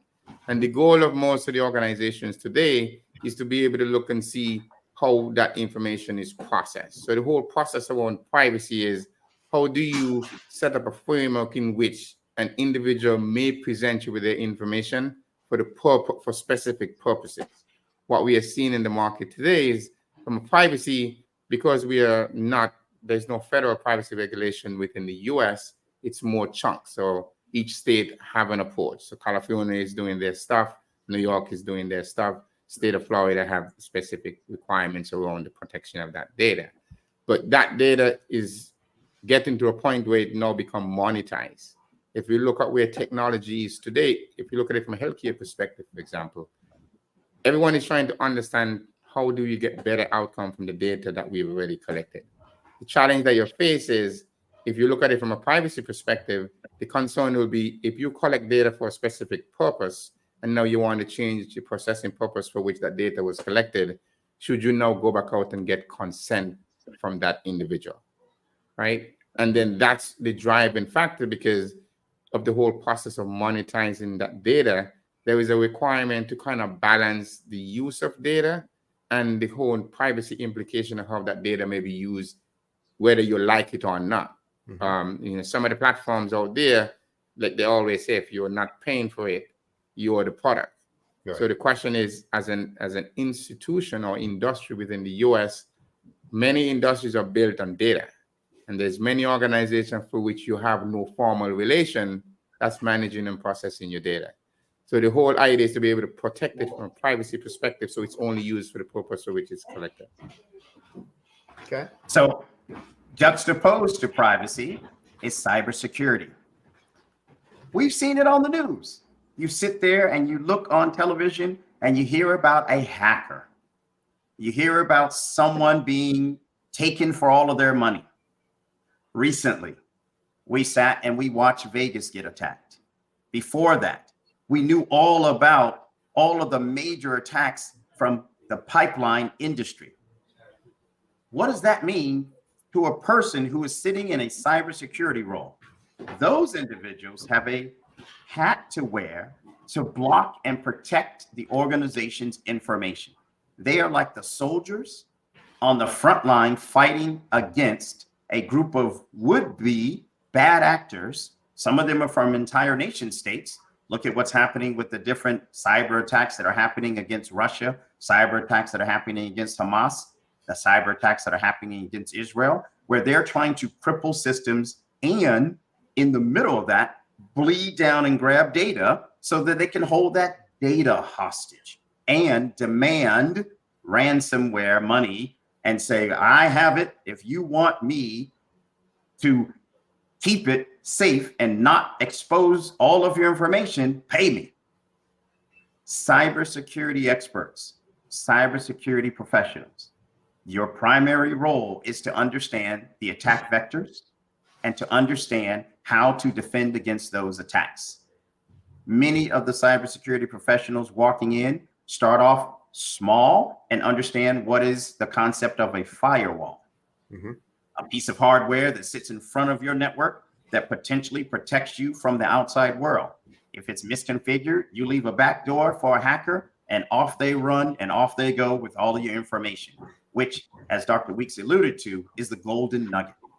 If I steal 1 million records of people who are on, let's go with the popular drug, Ozempic, and I know that these individuals are fiending for that drug in order to lose their weight, I could send out a phishing email tomorrow morning to all of them and say, hey, I have Ozempic half price.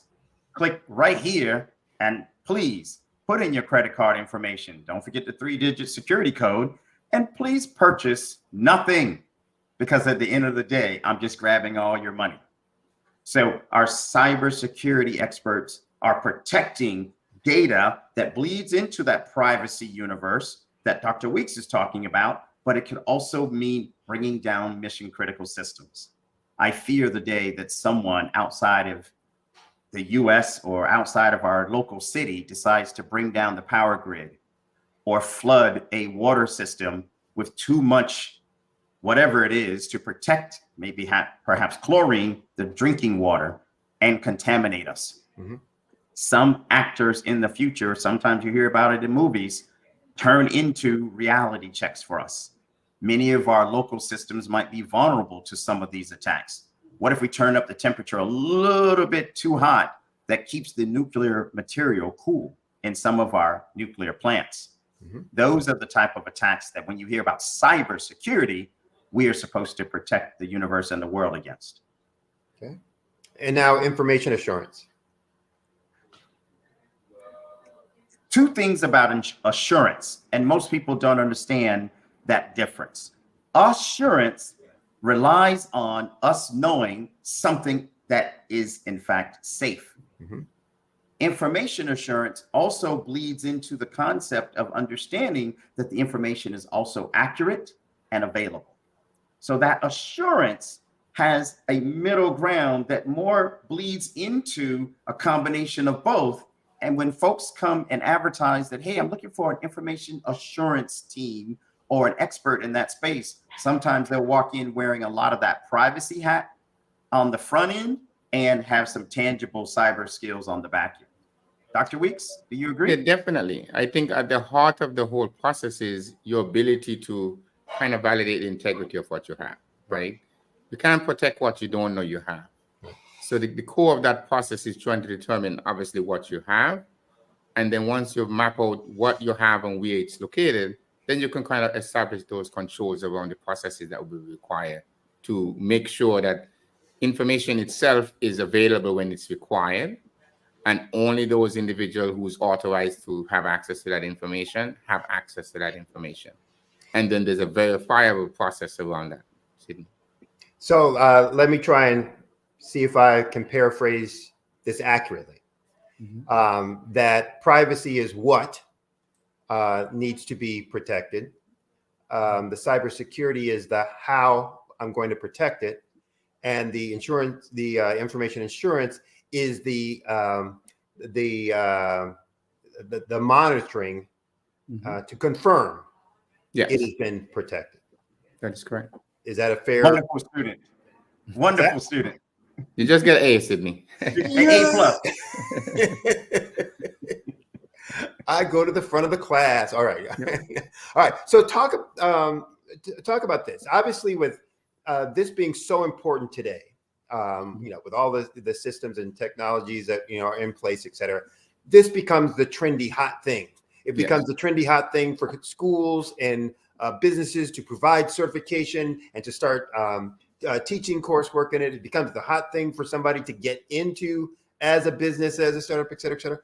What's the best way for someone to stay current on all the latest trends, new knowledge, new information? And what is the way that somebody who's purchasing these kinds of services will know that, hey, they're, the business I'm going to hire or bring on board, or the individual really is up to date and knowledgeable?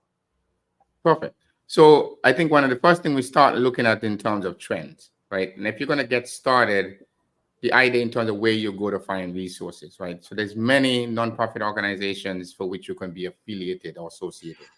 You have ISSA, you have IC Squared, you have ISACA, you have NAZI, you have multiple organizations that has professionals within that field, right, to be able to get a source of information. NISC, in terms of a government organization, provide a lot of baseline or standards around the topic itself.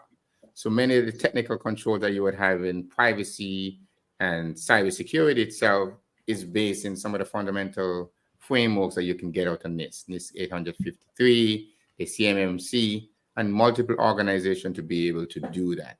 There is multiple other managed services. So depending on the type of services that you offer, the managed service may have a collection of information where they're monitoring the threats across the world.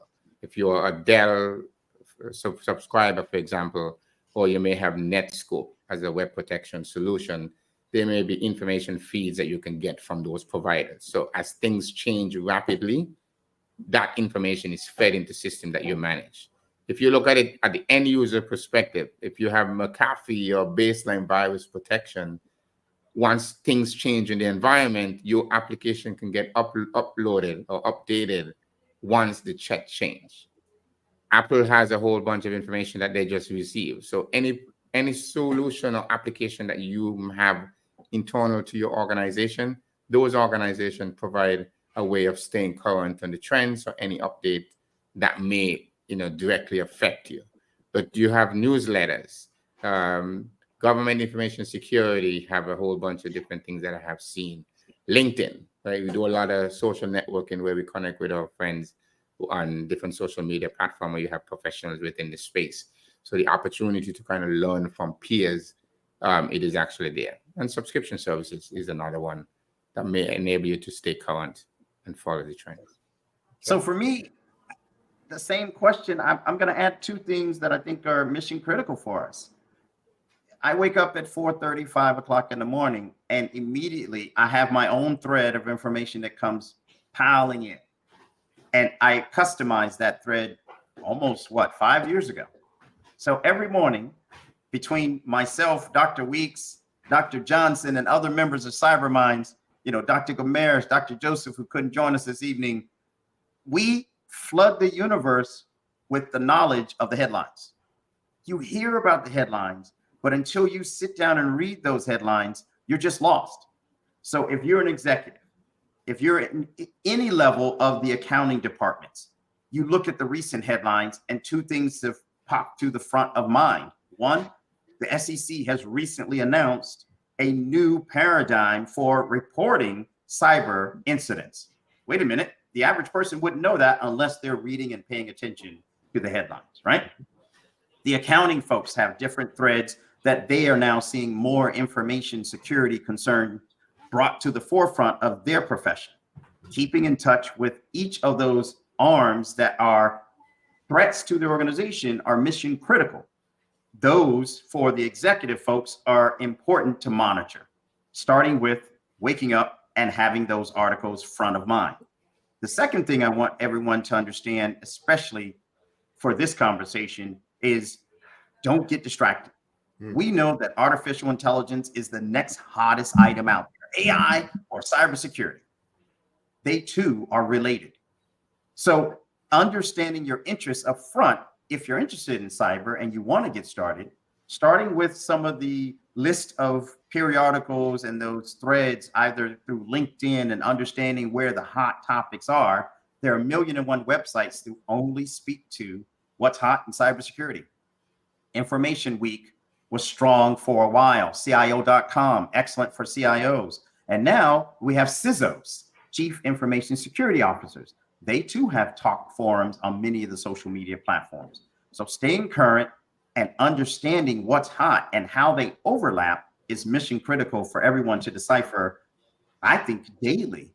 And in some cases, multiple times, multiple touch points throughout the day to know what recently happened and what that impact is on your organization is critical. Dr. Weeks mentioned NIST, which is a fabulous free utility for not-for-profits and government entities. They regulate and produce a lot of information to help organizations protect against some of the threats, including any threats that touch the privacy of an organization. Keeping on those websites keeps you up to date and current on all of the happenings, whether they be across seas, impacting the US, or right in your backyard. So with this kind of environment and the importance of it, but also the technology involved and the trendiness of it, all of those things combined, you often get the power struggles. We're most important. We're most important.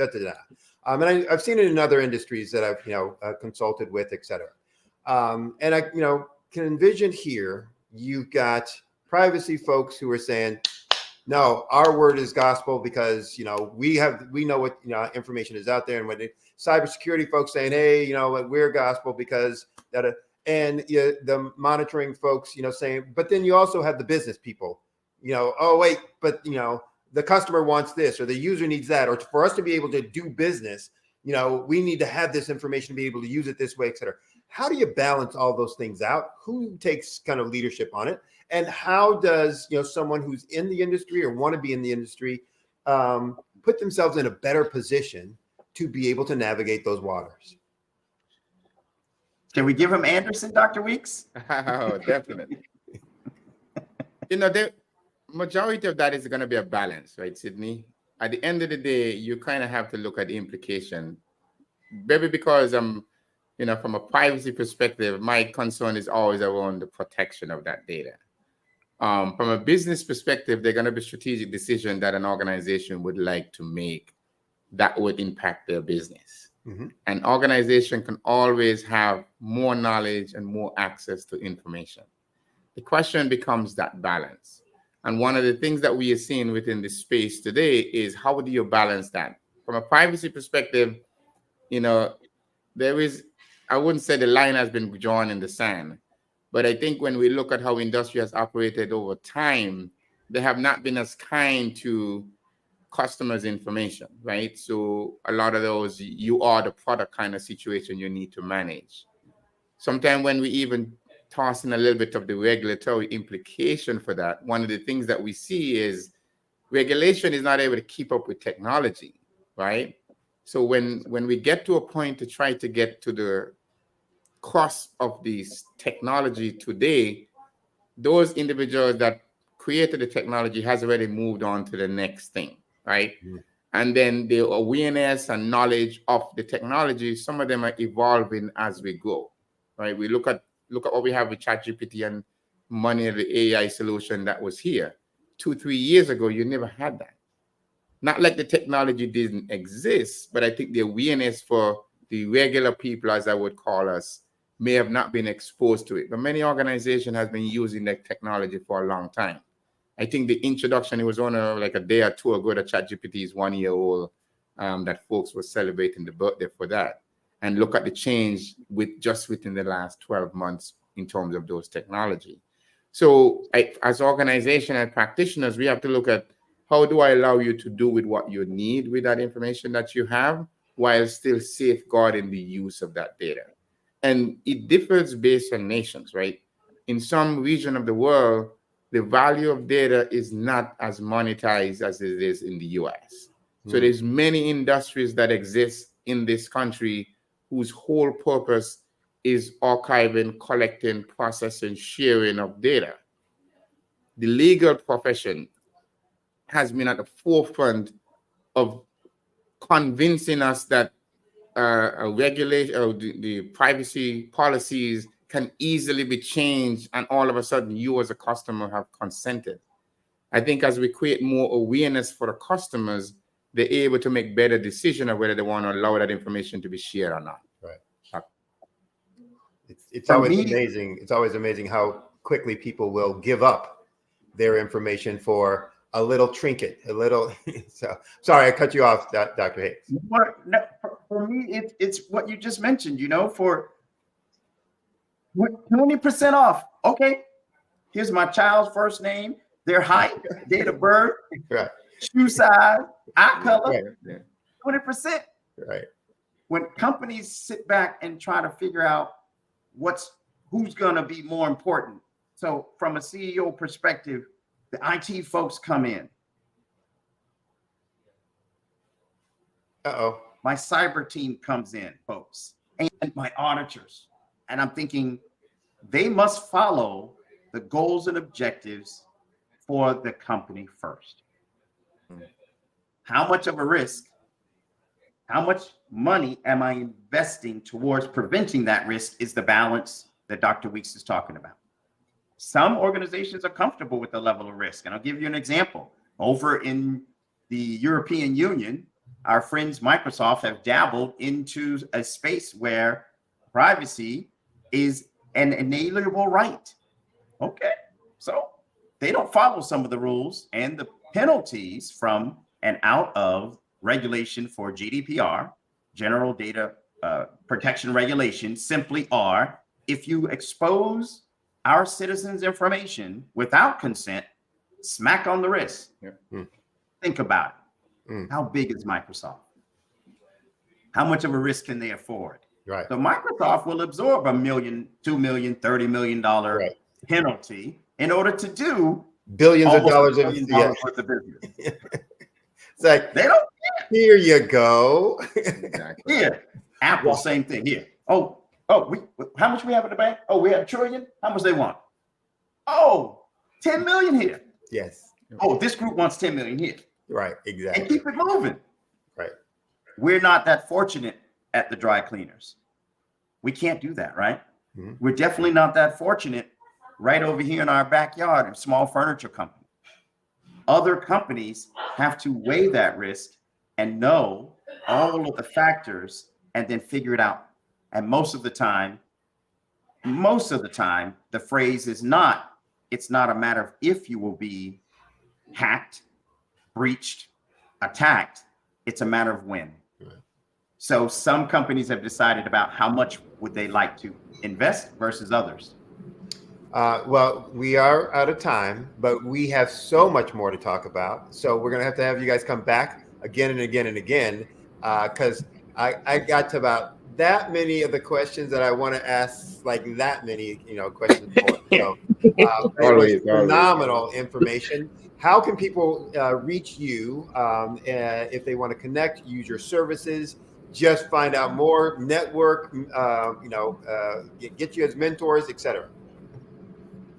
Find us on LinkedIn. We are CyberMinds. Please find us. You can also go fhicks@cybermindsinstitute.org or Dr. Weeks. Yep, you can find us on all the social medias at CyberMinds. If you search for us, Dr. AP Weeks, I'm Dr. Privacy. So if you search for me on LinkedIn, you'll definitely find me. Or you can reach out to this platform. We're always happy to help our organization. CyberMind is a nonprofit organization where the primary mission is being able to help those who may not have the resource to be able to defend themselves. So we have Bill Nye, the science guy. Now we have Hicks and Weeks, the cyber guys. Cyber guys. Awesome. All right. Amazing. Thank you so much, gentlemen, for joining. Genius is common, and I'll see you all on the other side.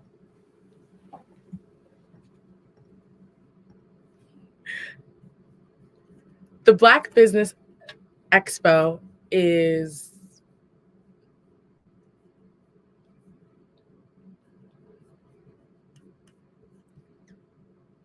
The Black Business Expo's mission is to raise funds for high school seniors going to college or K-12 entrepreneurs. This expo is a fundraiser for students. You may go to www.blackbusinessexpousa.com to donate our scholarship fund or use the Cash App on the screen below, $BBX USA. Our goal is to give laptops and up to $5,000 to 10 students. Students who are interested can register online at www.blackbusinessexpousa.com. Every dollar counts, so we want to remind you to donate to the scholarship fund. We also want to thank our Black Business Expo USA sponsors for November of 2023. Our sponsors are NC100, Moody Capital Partners, Suede Soul, Lotus Riche Coaching and Training, The Hello LLC, Carolina, Virginia Minority Supplier Development Council, Step Management, Barbara H. Smith LLC, Marjorie McLean Foundation Incorporated, Genius is Common, 5-Star BDM Media, Earth Essentials, Mullane Shania Global, Executive Women's Success Institute, The Quality Coaching Company, Superwoman Business Services, Creative Force Studios, Lee Entertainment, Artistic App Design, Black Business Expo USA. Genius is common, and I'll see you on the other side.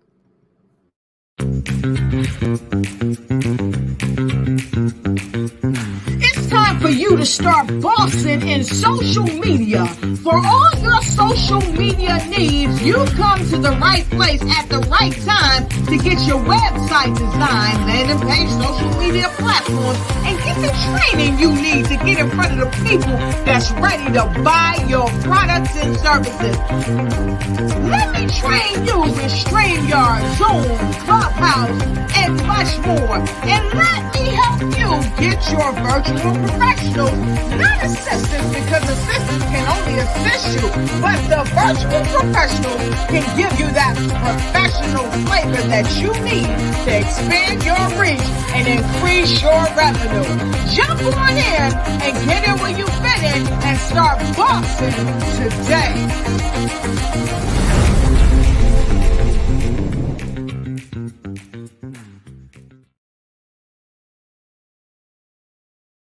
Producers, directors, I met designers, and then everybody says, oh, this is my 6th year coming, and oh, this is my 4th year coming. Shout out to New York. We're in New York in like 7 hours. Oh my gosh, yes, we have a 6:58 flight, so. We gotta go home. We gotta go. We gotta go. Yeah. Let me tell you something. Every single person that's come through the store has spoke so highly of you, and what a great event this is. Yes. I'm representing DJ Darryl, who is a platinum producer. He did the hit track for Tupac Shakur, Keep Your Head Up, Snoop Dogg, Keisha Cole.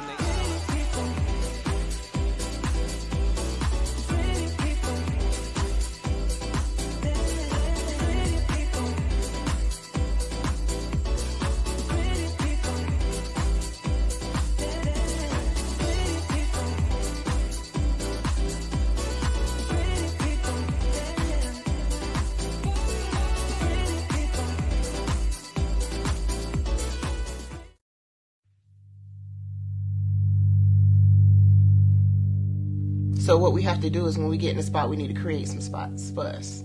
That's the main thing. We need to be able to be in a position where we're able to create those spots for us. For me, being an entrepreneur, I'm not just going to get a business and then leave you sitting high and dry. If you ask me some questions about entrepreneurship, I'm going to give you as much as I received. I've seen people who made it, and then when you ask them, it's like, okay, now you have to pay me for the information, the same information I got for free. We probably in totally different cities. There's no way that we're going to bump heads or anything. We're not competing. Bring me up with you. And so I just think that whatever education that I have, then I need to be able to give that to my own as well. So create the spots.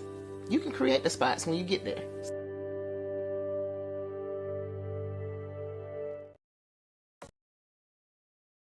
I'm Kennedy Harris. My genius is being an entrepreneur. I'm the CEO of K-Lock, a company where I develop my very own line of kids supplements. I currently market my multivitamin for kids to help combat weak immunity. During the pandemic, research has shown that having a strong immune system is key to fighting off disease. My vitamins are for kids, but adults can benefit from them as well. I'm adding a proprietary blend to my supplement line. I want to create my own blend so that I have a competitive edge in the marketplace. Staying healthy is important to me so that we live longer and have healthier lives. My website is klockproducts.com. That is Klock. Genius is common.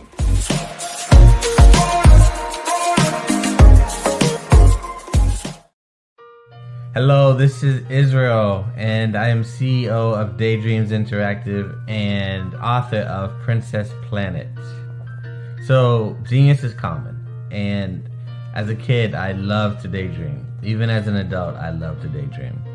And when my daughter became 6 and loved princess characters, but we just could not find the diversity that showed her, we created our own characters.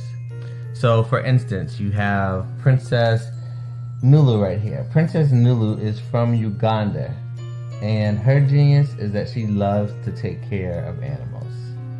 She can actually even listen and hear what they say. And then we have Princess Isabella right here.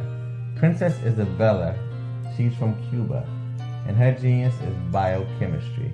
One day she hopes to eliminate disease. Then we have Princess Nia right here, and Princess Nia is based off of my daughter, and she wants to be the greatest dancer alive. So that's her genius. So what's your genius? My genius is my imagination. Genius is common.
Did you know women represent just 3% of Fortune 500 CEOs and less than 15% of corporate executives at top companies worldwide? Have you wondered what the secrets are to getting into the top ranks, whether in the private or public sector? Do you want to figure out how to stop being held back in your career or passed over for promotion? Then you're in the right place. Hi, I'm Dr. Madeline Ann Lewis, President and CEO of the Executive Women's Success Institute. I have decades of experience in the military, the federal government, and corporate America, and my mission is to help women succeed and tap into their full potential. I I want to reach 1 million plus women around the world to become the leaders they are meant to be. So if you want to move into a management or executive level position, or maybe you are a female veteran transitioning out of the military into business entrepreneurship, then reach out to the Executive Women's Success Institute at 301-693-3284. Let us get you on the fast track to success.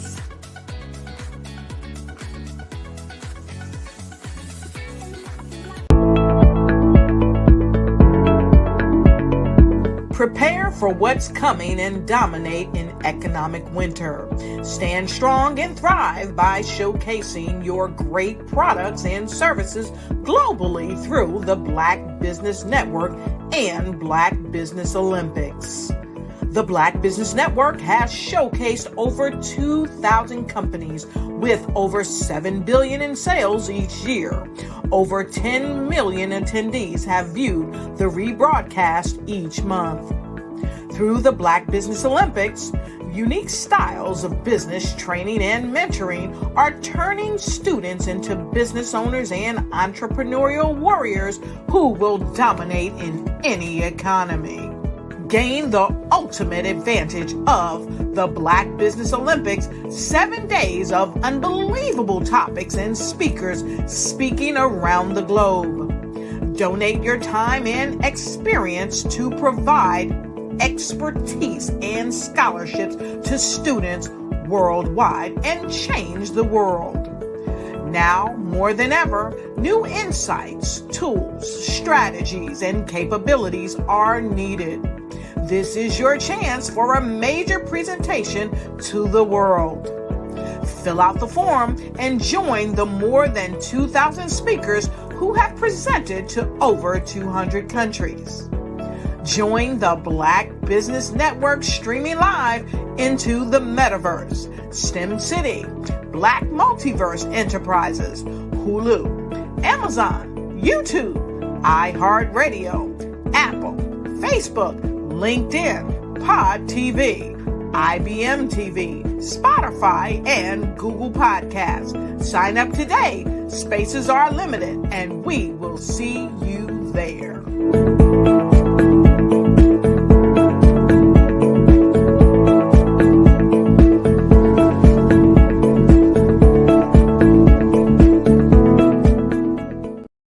I am from Washington, D.C., but I was raised in Durham, North Carolina. I came to Durham when I was about 5 or 6, and then I traveled back and forth to D.C. because it's where my people are from. One of the unique things about my family is my mother, she's also an artist. She does quilting, and she does a lot of artistic things. And then my son, he draws with both hands, his right hand and his left hand like I do. So that's kind of a family trait. And then my other son, he's a videographer, and my daughter, she works, she's a regional vice president for Sunglasses.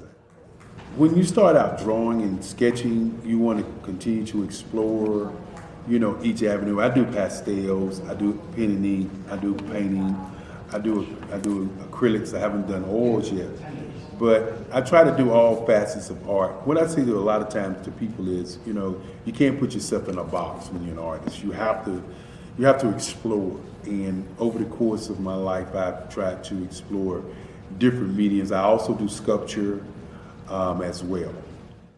I choose my subjects by the intensity that they have in their faces, or the intensity that somebody is moving, because I do more than portrait drawings. I also do I do abstract, and then I do figurative drawing also.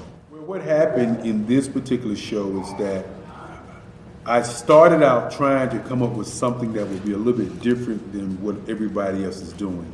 So I was working on a Barack Obama show, and they wanted me to do some paintings of Barack. And so what I did was, because of the deadlines, I kind of did it kind of fast. And then I realized when I was doing it fast, I enjoyed it. And so then I started doing other pieces the same way, and I started to enjoy those pieces also. And so I came up with this particular style, and it's a style of lines and colors. And what's interesting is that when I was in college, I did a show called Lines, Colors, and I talked about the boldness of the blacks, the hotness of the whites, and this is how this has come about, later on in my life. And the colors comes from a lot of the entertainers that I work with, where they wear different colors. They don't wear, your plain reds or your whites. They wear different colors, and so that's also another piece of what's giving me the colors. The subtitle of this show is Faces That Speak Life. That's real critical. Faces that speak life. Each one of these pieces is a life source and a life energy that's being put on display for people that are looking at them. I always say in terms of my art, it's not important that I draw them. It's important what you get out of what I draw. I don't try to just draw it because you like it. People wanted me to do prints. I didn't do prints. People asked me to do different people, but the people that I choose are people that make a difference in the lives of people in the world. So the human landscape idea was, again, as I say, the lines represent your emotions, it represents your ideas, and it represents your journey as a human being. And that's why you get the different pieces and the different looks. And as you notice, I try not to do one look that looks alike another look. And that's what's the most important part of this show. Are you an innovative entrepreneur or business owner ready to embrace the future of business transformation? The world is evolving at an unprecedented pace, and it's crucial to adapt and pivot towards success in this dynamic landscape. At the Hello LLC, we are dedicated to guiding you through this transformative journey, offering a comprehensive suite of services that extend beyond the metaverse and 3D immersive experiences. Our mission is to empower businesses and brands by assisting them in building, branding, systemizing, and automating their operations. We specialize in steering businesses from a two-dimensional existence to a thriving three-dimensional presence, where opportunities abound. We help businesses harness the power of technology to work smarter, not harder, enabling them to operate efficiently and stay ahead of the curve. Our diverse range of services includes: Our Biz in a Box is a complete business solution package designed to jumpstart your entrepreneurial journey. From strategic planning to digital infrastructure, we've got you covered. Your one app, one tap solution. Our Motion Work AI videos transform your brand storytelling with our cutting-edge AI-driven video production, captivating your audience like never before. Our 3D VR environments will step you into the future of immersive experiences. With our custom 3D virtual reality environments that engage and captivate your customers. Lastly, in our Pivot membership program, we offer tailored guidance and support to either show you, teach you, or take care of the transformation process for you. According to a 2023 study by Fundera, a staggering 28% of small businesses in the United States do not have an online presence. This statistic underscores the importance of embracing digital transformation. Having a website is more than just an online presence, it's a gateway to unlocking numerous benefits, including reaching a broader audience, showcasing your products or services, generating leads and sales, establishing trust, providing customer support, and maintaining competitiveness within your industry. The Hello LLC is committed to helping you excel in all these aspects of modern business, not just limited to the metaverse alone. Why should you choose the Hello LLC to navigate this transformational journey? By partnering with us and harnessing cutting-edge technology, you can provide immersive experiences for your customers, expand your global reach, reduce operational costs, and enhance brand recognition, all while working with a company that holds integrity in high regard. Our commitment to ethical and principled business practices ensures that your journey towards success is not only innovative, it is also firmly rooted in trust and transparency. Don't wait. Take the first step towards a brighter business future. Contact us today to explore how we can support you in developing a remarkable digital presence and immersive experience that will leave a lasting impression.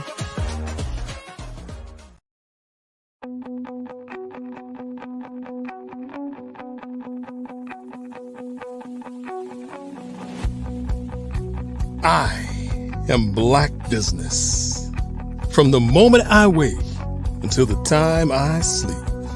Yes, I am Black Business. I am Black Business. Tell me, are you Black Business? I am Black Business. Do you support Black businesses? Listen, I support Black business because I am Black Business. Black Business Expo, one of the largest business showcases in the history of Black business in the world.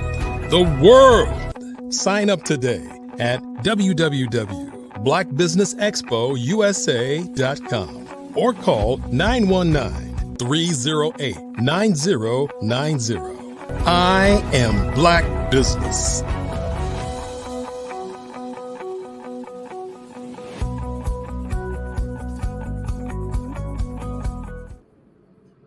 Good evening, business owners, entrepreneurs, thought leaders, and corporations. Welcome to the Black Business Network. My name is Marak Hicks, and I'm your business moderator for this evening on the Black Business Network. The Black Business Network is a 24-hour business network showcasing Black businesses, business owners, entrepreneurs, and thought leaders worldwide.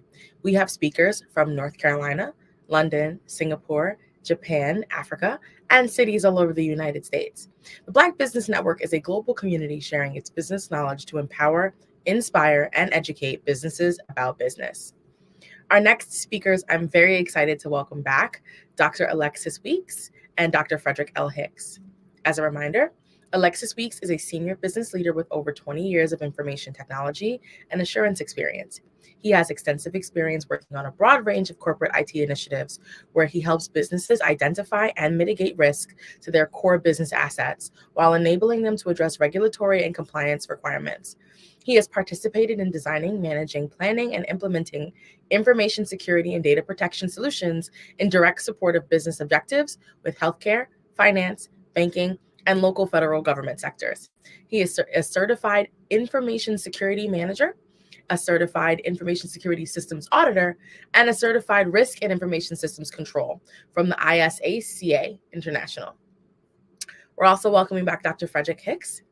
And Dr. Frederick Hicks, no relation, is an accomplished cybersecurity professional bringing a wealth of experience and expertise to the forefront of technology and security. Holding an executive doctorate in business administration with the specialization in information security from St. Thomas University, Dr. Hicks has demonstrated a commitment to advancing knowledge and capabilities in the field of cybersecurity, privacy AI, data privacy, risk management, and compliance.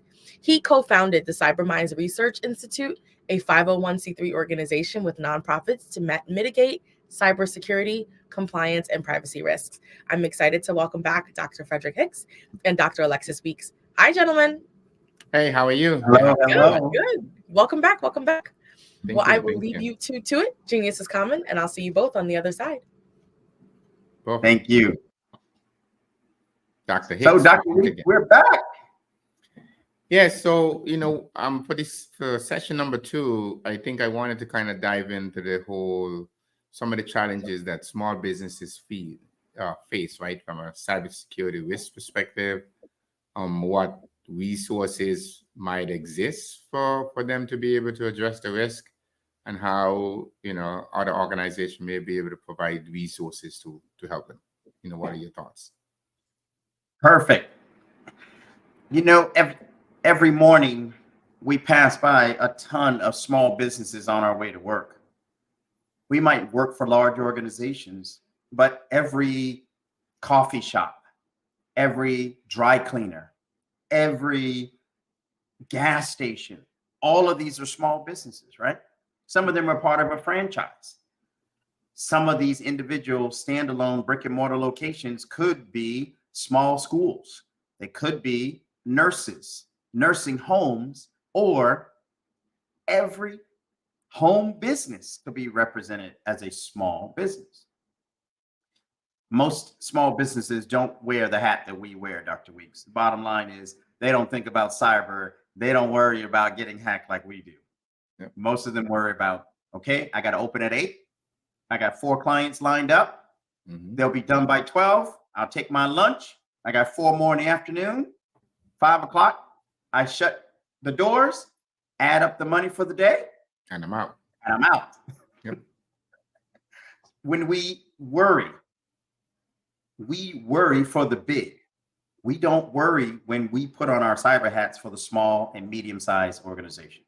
Yep. So I think the first thing we need to do is ensure that we provide them with just enough understanding about what could happen today moments. Put it out there. The more our organization provides that critical information up front about the threats, the more they begin to see, you know what, maybe I can invest this much. Yep. Because right now, many of them aren't investing at all in cyber protection, information security, none of the CIA components to ensure that the information they have is confidential, has and holds integrity, and is available for them tomorrow morning when they wake up to try to open the front door for business. So providing that information and having it available for them to raise that consciousness. Let's say that we're successful. We raise their consciousness to the point where they call us and say, hey, I need help. We then need to point them in the right direction for the right resources to fit their business. So we start with the basics, right? We start by saying, how do you protect your data? And we take an examination of that. And then we work outward from there. Understanding first who that business is, what they're trying to achieve. I don't know, some people might want to sell art. Others are selling candles. To understand what their goals and objectives are. Do you have client information? Is it private medical protected data? Does it fall under HIPAA?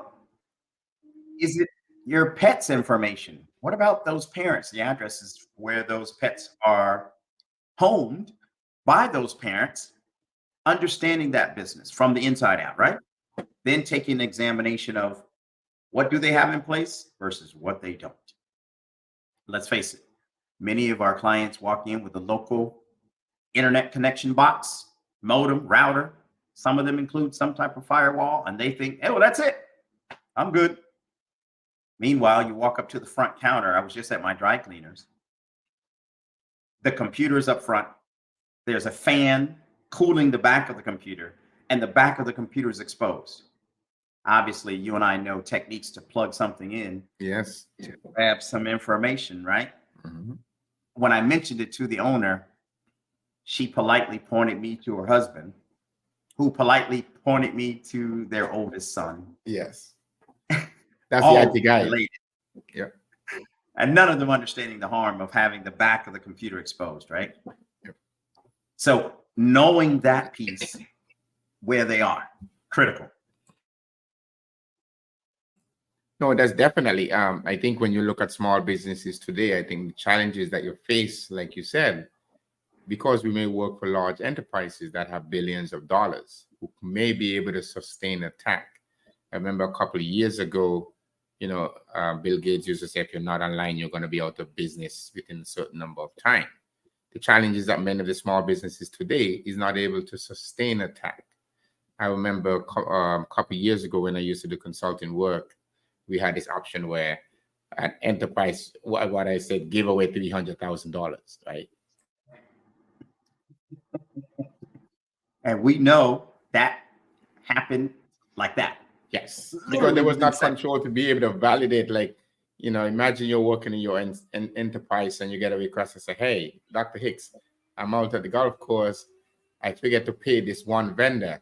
Here is the information. And you just say, hey, you're validated that you think it is me.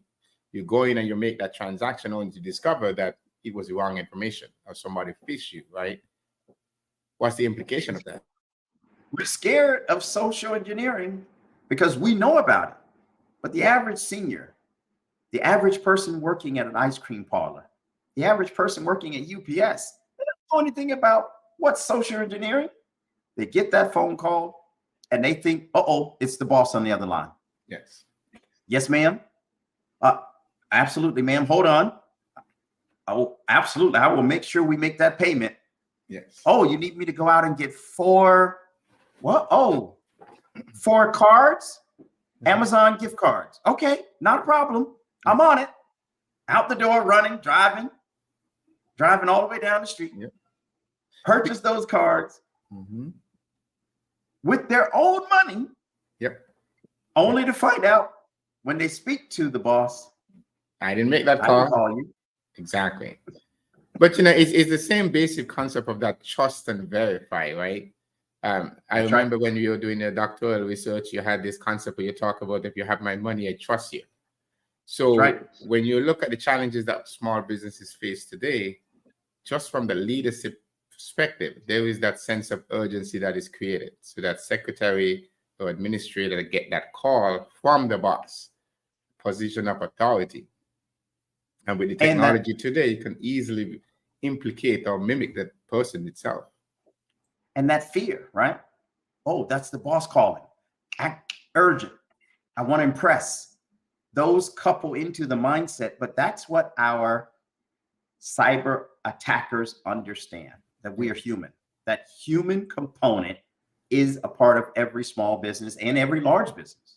Yep. So going back to your intro question, when we go in as experts and help these organizations, these smaller businesses, if you will, what's their end game?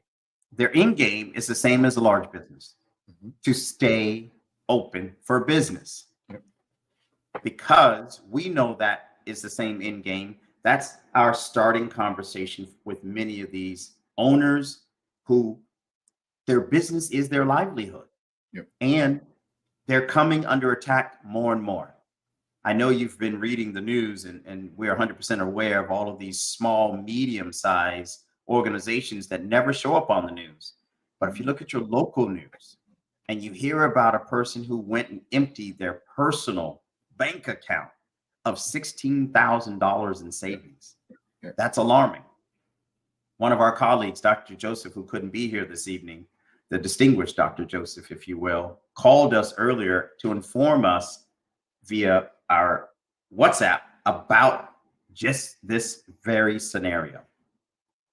If the individual is so vulnerable, so susceptible to this type of attack, we know organizations are, because organizations are not made up of brick and mortar and technology.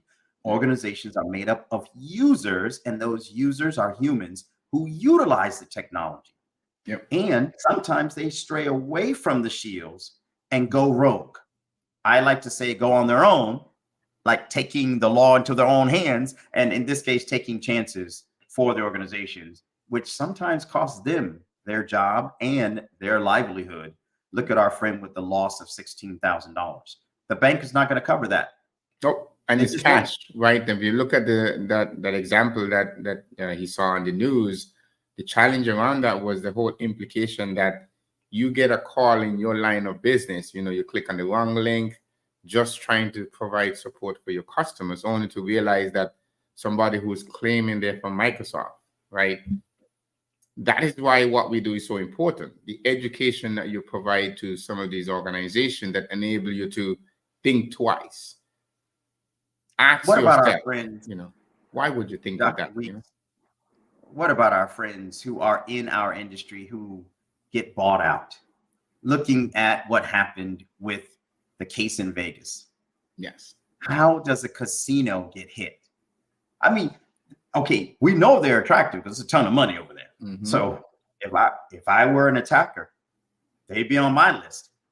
But you would think, because they know that people are coming for the money, every possible shield on the planet is in place. So what happened? Walk me through it, Dr. Weeks. I'm lost. If you based on public information, right? When you look at the system that was hit, in this day and age, many organizations have loyalty programs, right? And within these loyalty programs, there is multiple data identifiers that's associated with you. I think you mentioned it in the last session, where in this day and age, to get a free credit card, if you remember back in the day in college, you get a T-shirt just to fill out the application, right? It doesn't matter whether you're going to apply, whether you're going to get the credit card or not. We were like poor kids in college. So a free T-shirt was a big thing when we were not worrying about protecting our credit. So when you have institutions like those that they're going to be hit, the question is, what type of information should we limit access to? Even if some of the information is collected, if you were to call who need to have access to that. And then it looks at how the system is designed, again, architected. So you start looking at specification around the segmentation of the network. If you're able to compromise one network, are you in a position to now jump to another location where sensitive information may be located, right? So if you have a flat network like most small business may have, the implication, people are not thinking, well, an application server should be on a different subnet than a web server. They won't even know what that is, doctor. Right? So we need to be able to think of it at their level, because that implication for a small business, you know, losing that $16,000 could have been a payroll for an organization. So to think that you can be compromised as easy as that, like, you know, Dr. Honey always says, they ain't gonna get me because I ain't answering no call to go give you no $16,000. But not everyone may not be as acute to those kind of risk, and the sophistication of some of these business email compromise, it's like amazing, because you see and mind you, their business acumen for what they perform is sky high. Yes, very sir. passionate about creating those muffins, ensuring the coffee is perfect. Mm-hmm. But that small oversight can cost them dearly. I love what you just said, where you mentioned we have to put ourselves in their shoes and think at that level, and then bring them up to the level that they need to be to protect their organization. That is so powerful and so important. And if everyone listening simply takes that one tip, as professionals going in to help small organizations, we start to win one small corner store, home entity at a time. Dr. Weeks, how do I protect if I am a business that floats? We all know that our friends show up and they set up shop temporarily. They are out there, and literally it's like selling products from a booth at a fair. How do they protect themselves when they have that square box sitting in front of them and clients come up, swipe their debit card, swipe their credit card, and they take that $18 transaction, that $22 transaction? How can they protect themselves? But you got to be careful. One of the things that you want to start looking at, there was this concern about using plastic, right? Credit cards in that sense. Some places that you go, you need to have cash. You need to always have that backup $20 or $50 in your wallet or in your purse to be able to make those transactions. The challenge that you face today is when we become a digitized society, many people are not walking around with those kind of things. You can't hack you can get a fake $100 bill, but the likelihood of you being able to get compromised beyond that money is a lot smaller. One of the things we always recommend is, if you're going to be using your card, definitely don't use your credit card, your debit card in certain places. We even hear it from some gas stations and other things, because they can have skimmers and small little things in those environments. The use of a credit card at least provides some level of protection. I think, to the best of my knowledge, I think there is an obligation of like $50 or a small amount for which you may be able to be obligated. What you get when a user start using more of their debit card or their bank card, that money is gone. And once the money is gone, it takes a longer time to go back and explain to the bank, right, why you're doing that. Like, I remember recently, I went to my credit union and I was taking out some money to transfer from one account to the next. And the lady actually gave me a paper that inquire, or you pulling money out, let's say it was like $5,000 or something. When you pull it out, they start asking you, am I using that money? Are you doing it for a scam? Did somebody doing it for something you purchased? Did somebody ask you? Which I thought was interesting. Well, as a privacy guy, I had to read the document that she was asking me to sign, but she was asking me to sign that I am sure that I'm taking this out for a legitimate purpose. More than likely an attorney who indicate to them that in order to protect the institution and not be liable if you come back and say that you took it out because you was being scammed, they won't cover that cost. So I wonder if the lady with the 16,000 got one of those papers. Well, you would think if she take that much money out of her out of her account. And the challenge with that is not only did she take the money, she actually had to go put it in another ATM machine that did crypto. So the ability to chase that was a little challenging. So like I always say, even if you have a small business and somebody call you, like I get called on my phone all the time. If I don't recognize the number, I may just pick it up. I don't even say hello. That's right. Because through the automated system, they're waiting for you to say hello. There's even scams now where they're waiting, can you hear me? For you to say yes, so they can capture Fred Hicks saying yes. So if they call your account, and some of those ones where you have voice activated services, no, that itself can be compromised, right? So small business today definitely have to be on guard. You have to look out for those different things. The same thing, start basic. What are some of the basic things that you recommend that small businesses need to have to address cybersecurity today?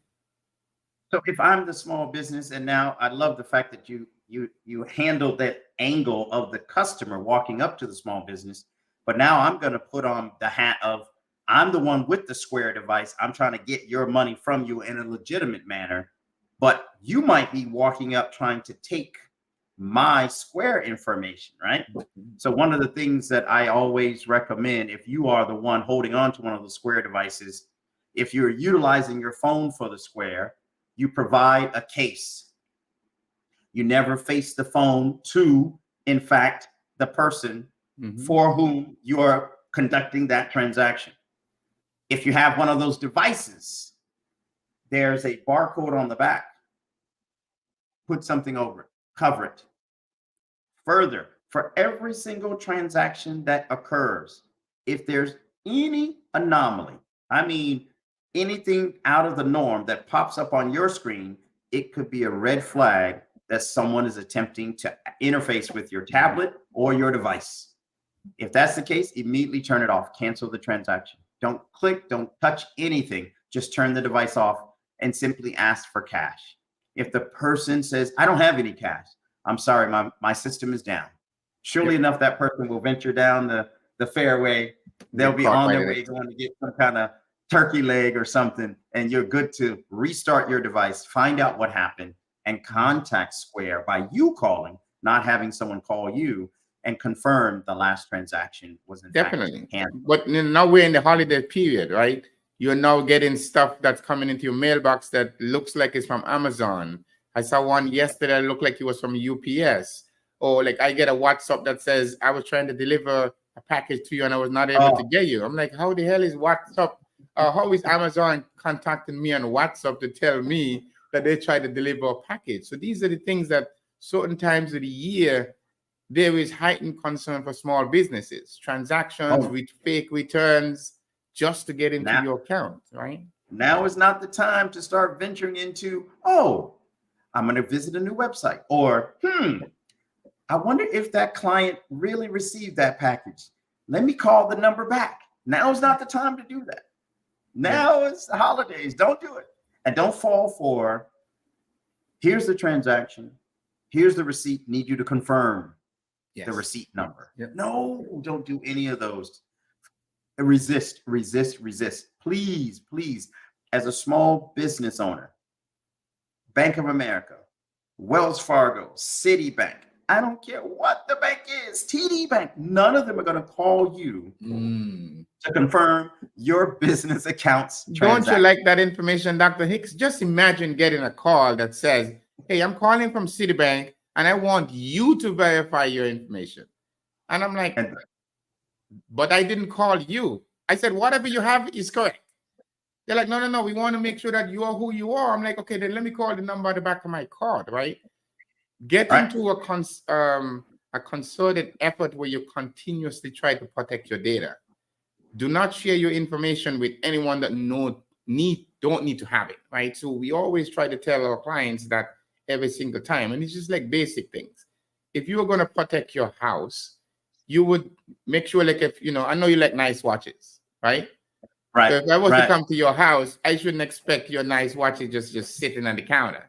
I would expect that is inside of a nice watch case, and that may be locked away, and the expensive ones is always about the layer defense. Small businesses are no different. if you have a small business and you have individuals that work for you, maybe you set up a level of authorization, right? If somebody needs to be able to make a purchase and it's $1,000, that person in the office can make it. If it needs to be $5,000, that needs to go. If it's $10,000, you definitely know that Dr. Joseph is not going to let you get $10,000 from him. So he's going to make sure that he needs to be double and triple checked. So from a small business perspective, there's so many resources that's available. SBA have information. There is information on fishing and so many organizations that provide training and education. And if you're working in that digitization world, you have to be thinking about that. That's the awareness piece, doctor. You talk about those components that make up that framework that when you wake up and you're in the business, your head needs to be in the game too. Yeah. You have to think, wait a minute, I'm going to sell this person some of my merchandise, but why are they here? Are they really here to buy the merchandise? Or are they trying to take the whole store? Because taking the database of all of your clients' information is taking the whole store. That is correct. Because now I don't have to come in and take all the jewelry. Yep. Those days are over. I need the list of the people who bought the jewelry from you because I know they have more money to buy more.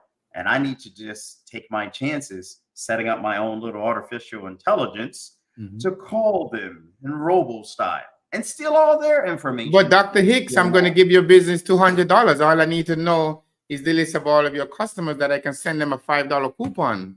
And I may include something from your store. Why would you not want to share that information for $200? Not today. Right? So you definitely need to consider that, right? So those are the things that small businesses really need to be mindful of today, because small businesses are very good at what they do. Sometimes they're so concerned about the opportunity to deliver great services, small little things that you don't mistaken. You get a call, you think it's the bank, or you just made a transaction to try to do some services, then all of a sudden you get an email. Is it related? It could just be random. But somehow you thought, man, maybe this is the bank because it looks so legitimate. You know, and they say, hey, we just saw some transaction on your credit statement or your bank statement that we just want to verify that is you. Log in here, right? So you receive this official looking communication that you think is from Bank of America, only to log in and you just pass your credential to an adversary who can now log in. And then what they may do, they may log in as you, call from the bank, they can create a number that receive on your call that may look like Bank of America or may have the name Bank of America. And just by the mere fact of you saying, hey, Bank of America is calling me, I must now answer that call. So now once you take that call, you're now starting to verify information because they tricked you into thinking that that was a legitimate call from the bank. And then voila, your $16,000 is gone. Dr. Weeks, the nefarious actors do not care. Nope. They have no conscience, nor do they contemplate your circumstance after they're gone. However, many of them now think, I burned you. I can burn you again. Yep. I can burn you twice. Twice. And if you let me, I'll burn your friends 2 or 3 times. Yep. One of the questions that I'm going to hopefully we can digest a little bit here is we know that some of our businesses are in a state of flux. Yes. They're handing from one generation up to the next. Yep. Our seniors who had the business for years are handing it off to that next generation, if you will. Mm-hmm. And the target is still the senior, right? Mm-hmm. Many of our seniors who have small businesses are, as I like to put it, getting got because they're not keeping up with the modernized world in terms of all the technological twists that all of these evil actors bring to the table. What can we do as safeguards of many of the small businesses who are run by our seniors to help them? I know that we're members of Cyber Minds and we have a huge challenge ahead to protect just the average person. Can we and should we start with protecting the small business owners who are in fact seniors? Yes, and I think there is a lot of use case when we see the individuals that's being attacked, right, today or targeted. whether it's through email, phone calls. They consistently receive these emails that not only just affect them from a business, but they may get a call that says, hey, your granddaughter was in an accident. I was watching an individual who was talking to Congress on C-SPAN recently, who was in the field of investigating these kind of things and got caught, right? When the call came and said, hey, your son just had an accident. He hit a pregnant woman and they're taking her to the hospital. Sense of urgency, and they're going to arrest him. And you need to do bail. It's $9,000. It's like $90,000, but you can do 10%. I think they needed him to do like $9,000. But they know he was an attorney, and they say, well, the person who would have been able to do the bail bonds now is had an emergency. But there was this specific way that you can do it, that you can authorize it as an attorney. Call this Mr. Bernstein back, right? But the same thing happened with our seniors, right? Where when they're running these businesses, they've been doing this for a generation. And all they want to do is to be able to serve that next customer and have something to be able to pass on residual income and a business for their family. But calls like that may come in if they're not aware. They say, hey, why would I get that call? And then instead of taking the call and reacting based on that call, pick up the phone and call your granddaughter. Pick up the phone and call your son or your daughter or whatever the case is, and think about it. You know, you always hear them say, if you want to be an impulse buyer, just think about it for 24 hours. And if you come back to it, you may make a decision tomorrow, hey, I really don't need it, right? So get out of that idea of trying to take action quickly, especially from unknown callers, emails you don't know, or anything call and asking for help. I think by default, we have a sense of being nurturing and trying to help and want to be able to do that. And sometimes we get taken, right? Because the adversary are expecting us to take that action, right? Because we're so sympathetic. If it was my daughter that was in an accident, I will do whatever it takes to try to address that concern. And if you get a letter from somebody who you purposely think you're doing business with, you're going to make that transaction. So let's say we had a client that you're providing work for, that you know an invoice runs every 90 days. It is an easy transaction to just say, hey, I'm going to go in and make that payment. But what if your environment is compromised and that routing and checking account number that you thought was for that adversary has been modified? How do you know that that was in fact done? You don't know that, right? So you got to be mindful of that from that perspective. Many of these seniors I worry about are not only susceptible, like you point out, they're not aware as we are. I think the safeguards are some of the triggers that you mentioned. If it's a relative involved, call that relative. Yes. If it's a new website, probably not really new. Oh, yes. New email, nope, not really. And if they are accustomed to working with certain individuals in their business, in their industry, continue to work with them via phone, call them and confirm. Don't click just thinking it's the same. Always call, especially for our seniors out there who are running these small businesses. Have a trusted friend, right? You could also have a trusted friend or somebody who, when these things occur, you can reach out and say, hey, Johnny, I got this call, such and such, it didn't seem too okay for me. Check it out, right? I've had some seniors, like I do that for my aunts now. They get these same calls and they call me. They're like, Alexis, I got this call about something, and it didn't seem right. It was something about renewing my subscription. What do I do then, right? And I had to be mindful of that. So I had to be very careful. Yeah, my mom is also susceptible to some of this as well. But because she knows most people don't tell the truth over the phone, she never falls for it. Dr. Weeks, we started with the protections, the shields, and the implications as it relates to what can happen if a successful attack occurs on a small business. And we know loss of reputation is huge in some industries. Let me give you a quick example. If we find out tomorrow that the new iPhone made out of titanium is overheating, are you going to give your iPhone back? No. You just go and make sure that it doesn't overheat, or make sure that someone has a fix for it. That is correct. If you're a small ice cream shop down the corner in business for years, yes, and all of a sudden your loyal 80 customers have all of their data stolen, do you think those 80 customers are going to come back and buy ice cream? Nope. That's not going to happen. Nope. And that's why you need to be mindful, the whole idea of protecting, even though you're a small business, because the implication to the business is so drastic, right? If you're not mindful of those minute differences, those 80 customers that's been supporting you as an entity for a long time may just decide to leave. Because now they say, hey, now all of a sudden they've discovered that the compromise occurred with your ice cream shop. And they were like, wait a minute, I've been shopping with Dr. Hicks ice cream shop for so long, but he don't even have the ability to protect my data.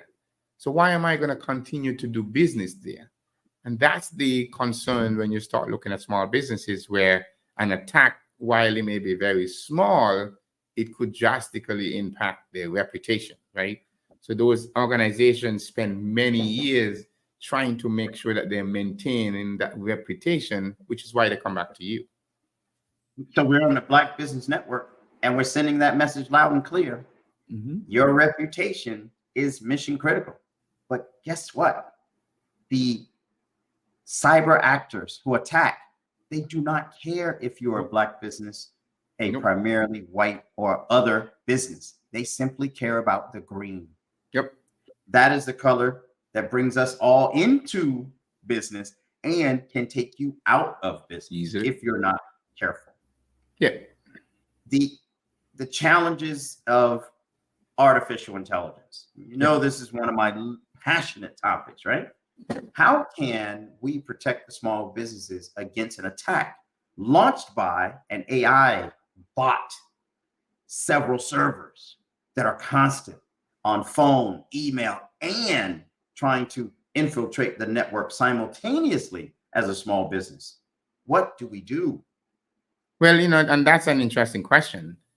One of the things that you're seeing today is AI attacking AI, because you could also deploy AI for small business solutions to be able to address those challenges, right? So the challenges that you're faced with AI, whether it's small, medium, or large, is the ability to send multiple attacks at you instantly. Imagine if you're a small business and you're running like a D-Link or a Netgear router that is like 2-3 generations back.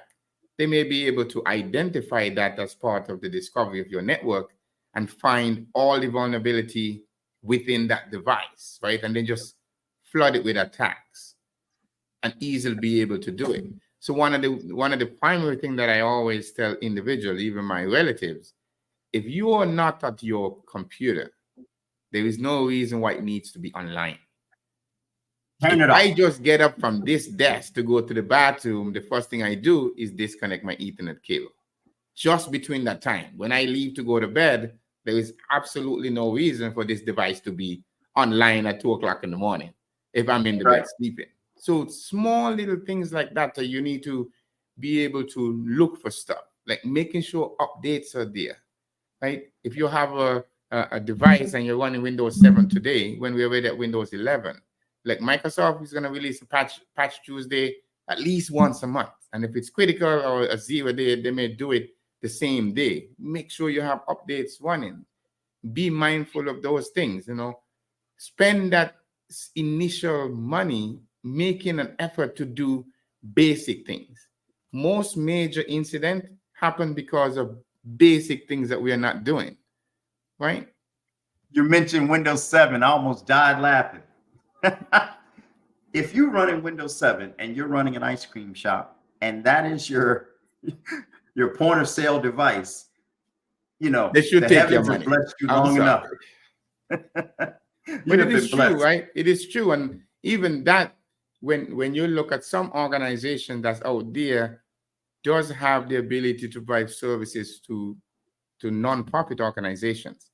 I know Microsoft has like 365 packages for nonprofit organization. You may be able to get like 20 or 25 license or 100 license to do basic stuff. email, office products, and basic things like that.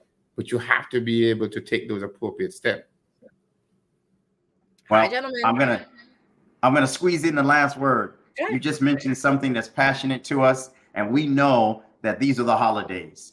Our not-for-profits who donate food, who donate meals and gifts, you are also vulnerable to these type of cyber incidents. Please, 2 tips: stay current, listen to the others around you to help protect you, especially from that younger generation who just might be aware of some of the technological challenges you might face. Definitely, definitely. Thank you so, so much, you guys, for joining us again and sharing all of your insights into cybersecurity. Where can people find you both? You can find us, like we said before, you can find us on LinkedIn at Cyber Minds. You can find us here at Dr. Privacy on LinkedIn, and we are always available. You can send me an email at 8pweeks@cybermindresearch.org and be able to help. Or you can hit me, F. Hicks at Cyber Minds Research, cybermindsinstitute.org. They both work. Perfect. Awesome. Thank you so much, guys, for joining us. And with that said, genius is common, and I'll see you both on the other side. Thank you. Thank you for having us. Of course. The Black Business Expo's mission is to raise funds for high school seniors going to college or K-12 entrepreneurs. The expo is a fundraiser for students. You may go to www.blackbusinessexpousa.com to donate to the scholarship fund, or use the Cash App showing up on the bottom of the screen, $BBXUSA, to donate.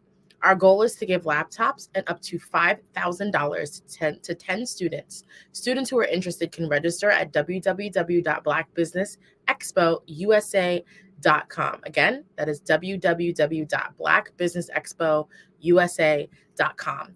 Every dollar counts, so we want to remind you to donate to the scholarship fund. We want to thank our Black Business Expo USA sponsors for November of 2023. Those are NC100, Moody Capital Partners, Suede Soul, Lotus Riche Coaching and Training, The Hello LLC, the Carolina Virginia Minority Supplier Development Council, Step Management, Barbara H. Smith LLC, Marjorie McLean Foundation, Genius is Common, 5-Star BDM Media, Earth Essentials, Malaine Chennai Global, Executive Women Success Institute, The Quality Coaching Company, Superwoman Business Services, Creative Force Studios, Lee Entertainment, Artistic App Design, Black Business Expo USA, Genius is Common, and I'll see you on the other side.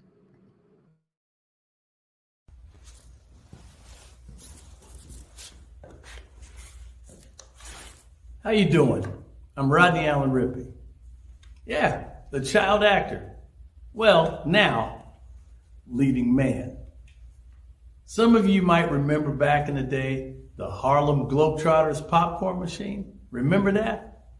Well, it was a Saturday morning special that would come on, and I was there with Geese and Tex and Meadowlark Lemon. Remember the show? Well, I had a great time. And I have to say a huge, huge thank you to all my fans out there. Thank you for all the years of support. I went on from the entertainment industry. I started getting into producing and directing. And now, hey, here I am. I'm a studio executive here in Burbank, California at 2526 Studios. I have to say, it's been pretty good, but the best is yet to come. Please stay encouraged. Keep reaching for your dreams and never forget that genius is common. Remember that. Genius is common. No matter what anyone says to you, no matter how tough the road may get, keep striving. Keep reaching for your dreams. And always know that you are worth it. Everything that you put into yourself, everything good that you pour into your life, you are worth it. And when the times get tough, when things don't go exactly right, it's okay. Dust your shoulders off. stand up strong. And remember, genius is common. Producers, directors, I met designers, and then everybody says, oh, this is my 6th year, and oh, this is my 4th year. Shout out to New York. We're in New York in like 7 hours. Oh my gosh, yes, we have a 6:58 flight. So we gotta go home. We gotta go. We gotta go. Yeah. Let me tell you something. Every single person that's come through the store has spoke so highly of you, and what a great event this is. Yes. I'm representing DJ Darryl, who is a platinum producer. He did the hit track for Tupac Shakur, Keep Your Head Up, Snoop Dogg, Keisha Cole.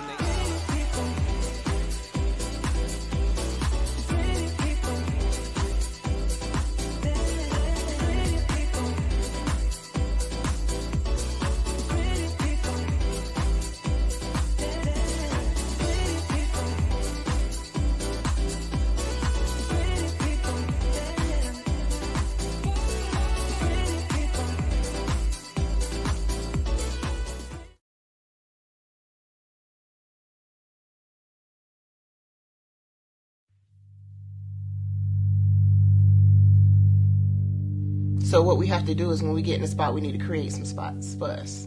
That's the main thing. We need to be able to be in a position where we're able to create those spots for us.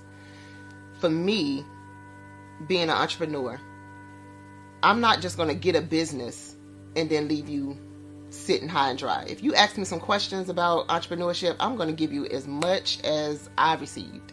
I've seen people who made it, and then when you ask them, it's like, okay, now you have to pay me for the information, the same information I got for free. We probably in totally different cities. There's no way that we're going to bump heads or anything. We're not competing. Bring me up with you. And so I just think that whatever education that I have, then I need to be able to give that to my own as well. So create the spots. You can create the spots when you get there.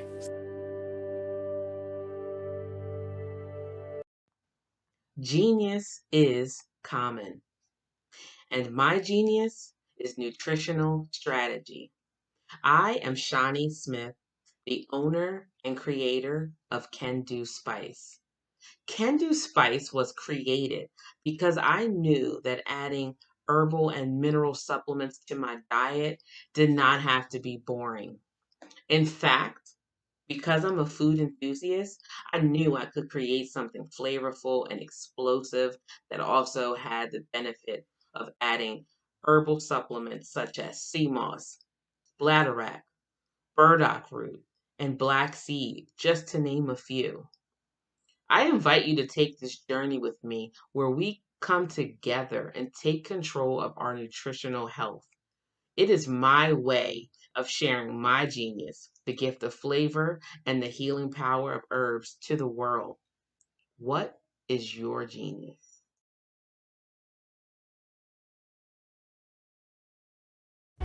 Cash flow 5, 10, 10, 75.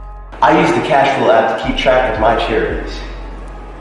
Cash flow 5, 10, 10, 75 helps you manage expenses, helps keep track of charitable giving, helps you save your money.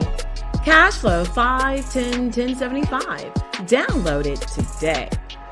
Cash flow 5, 10, 10, 75 would like to wish the Cyber Bears good luck in this year's first robotics competition. Why do I do what I do?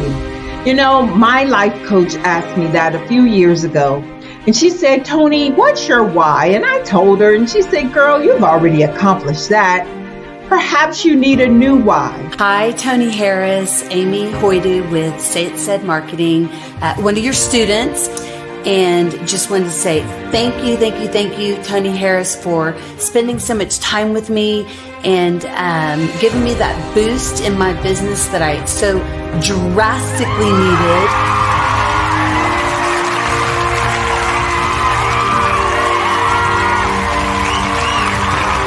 My why is to touch, move, and inspire my clients to take drastic steps to be better than they were before they met me. I'm a resource. I'm a connector. I want to help people build deeper relationships that are beneficial to their life and business. that's what I do best. So, first thing you got to do is show up. And speaking is a way to magnetically attract your ideal client to you. How many of you use social media that way? Absolutely. And this is how you look to the world. Drastic steps are the steps that are needed to be successful. And my business is drastic denotes a mindset. Getting out of your comfort zone. Doing something that you don't necessarily feel comfortable doing, want to do, but you know it's a necessary step to be successful in your business.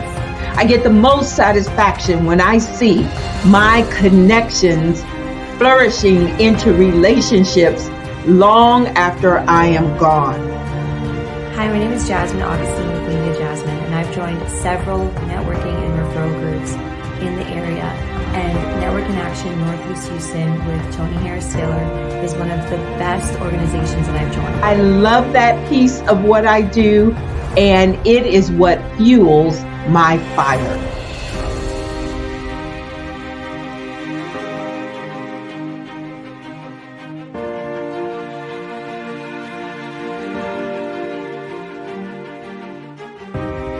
My name is Tony Harris Taylor, saying take a drastic step today for a fantastic tomorrow.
Building relationships to get you known, get you connected, and get paid.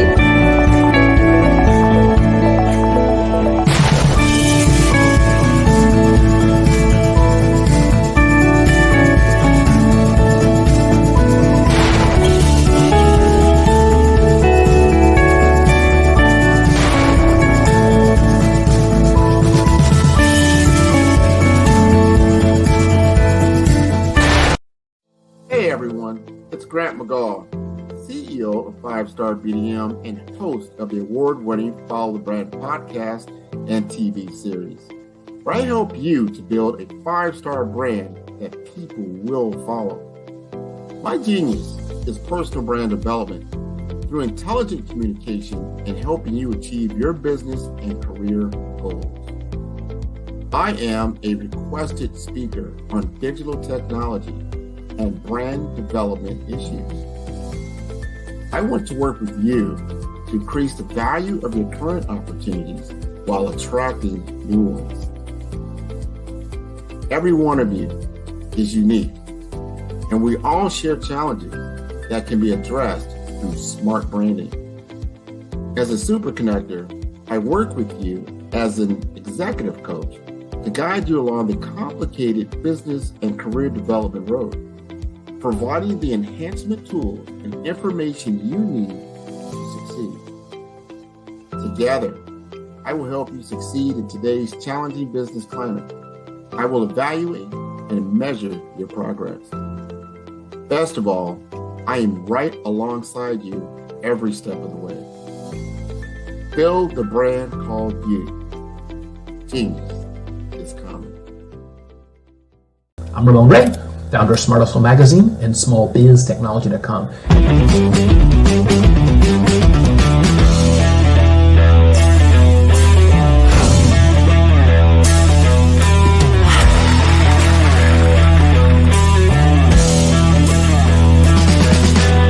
You're here today to celebrate small business success.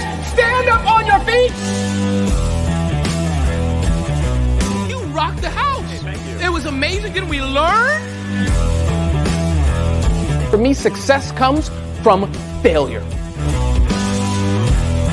One thing not to do is shake somebody's hand like this.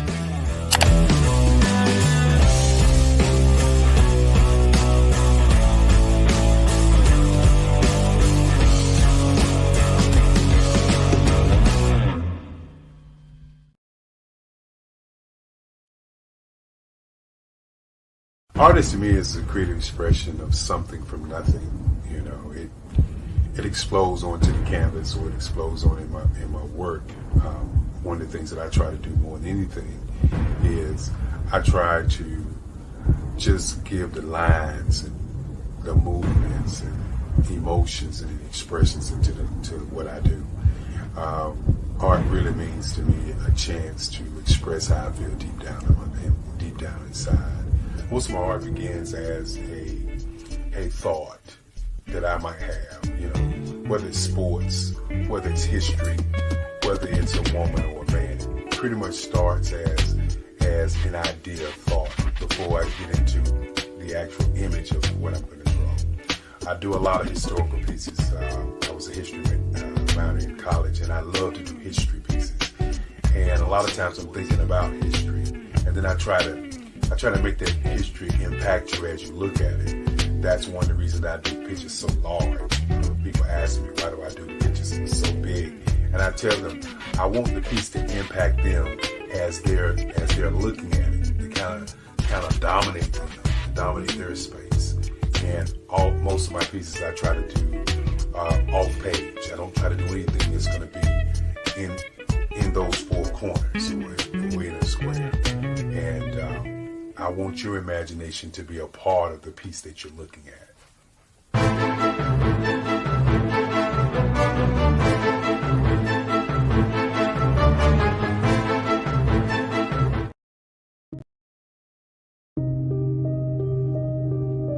The Black Business Expo is changing my life.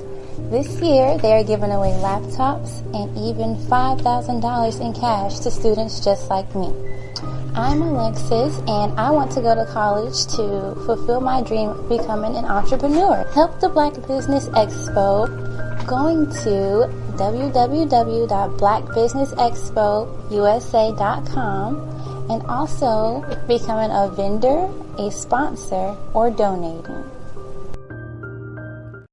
Sometimes you got to hear the news from the Black perspective, and more specifically, Black publishers. And that's exactly why you have to download the HeyTie app, the largest mobile app delivering breaking news, videos, and podcasts from 200 of your favorite Black publishers. Yes, 200 Black publishers delivering news as it happens, literally all in one app. Go to HAYTI.com or download the app in the Google Play Store or Apple App Store. It's completely free, along with information that you can trust, so go check them out. Did you know that our Black dollar only lasts for 6 hours in our community?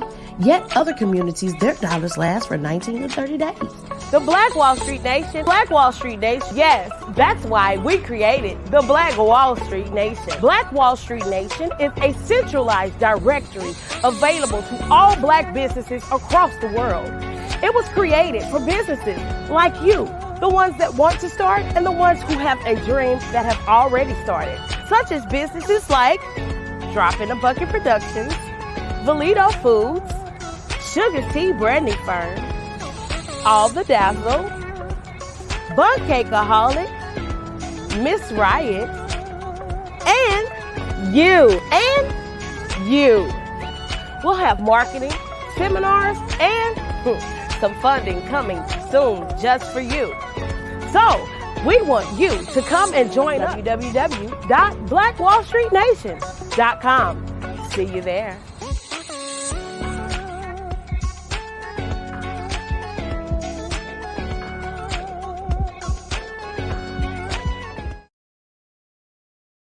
I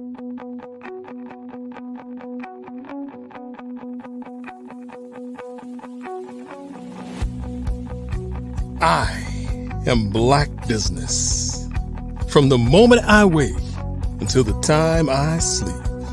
Yes, I am Black Business. I am Black Business. Tell me, are you Black Business? I am Black Business. Do you support Black businesses? Listen, I support Black business because I am Black Business.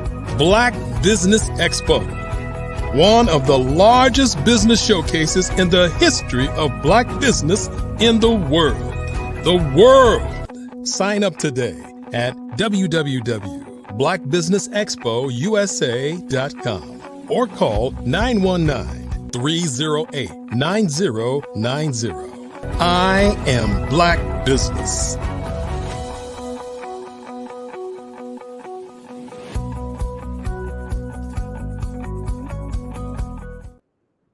Good evening, business owners, entrepreneurs, thought leaders, and corporations. Welcome to the Black Business Network. My name is Marak Hicks, and I am your business moderator for this evening on the Black Business Network.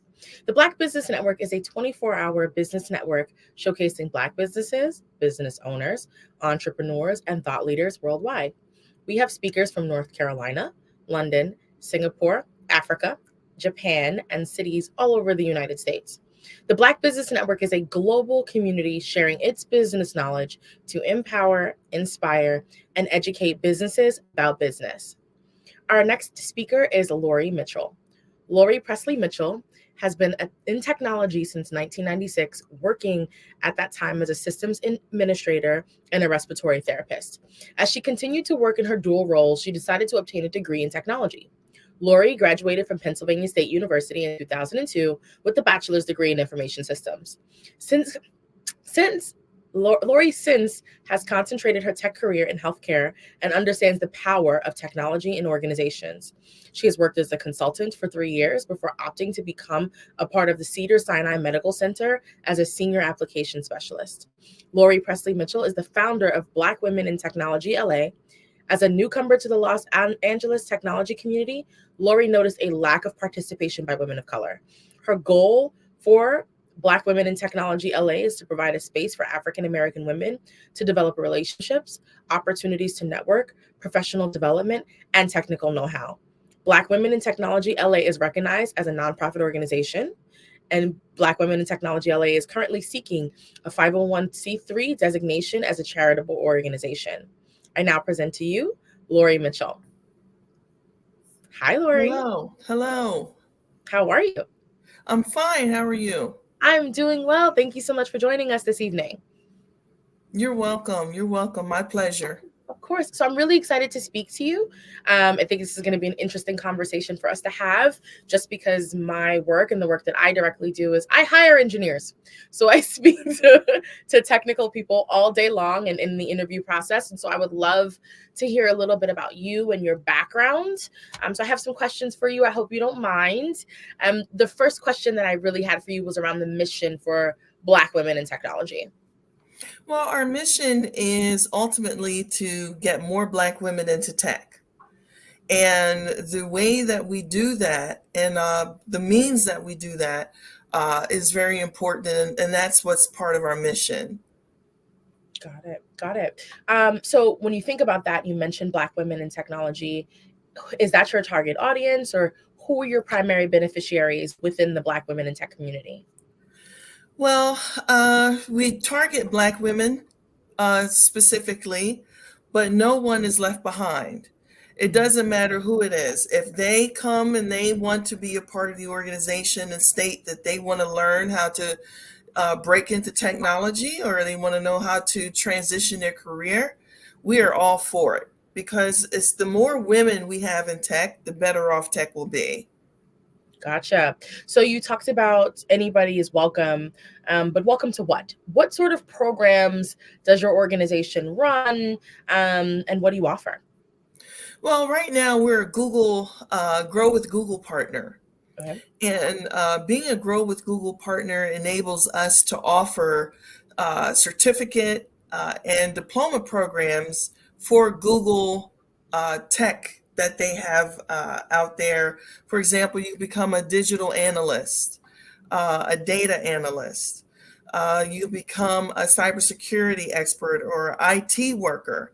So those are the things that Google offers, and we offer that to our constituency. In addition to that, we have a every other week video presentation and networking presentation that we hold for the women of Black women in technology. And if anyone else gets a hold of the invite, they're also welcome. We also improve lives and give one-on-one coaching. I give one-on-one coaching with women who are transitioning and they need a couple of pointers. They need some direction. That's what I'm there to do. We also are starting with our funding this year. We're starting up a scholarship fund for women who want to attend conferences, but otherwise wouldn't be able to because of the cost of the conference.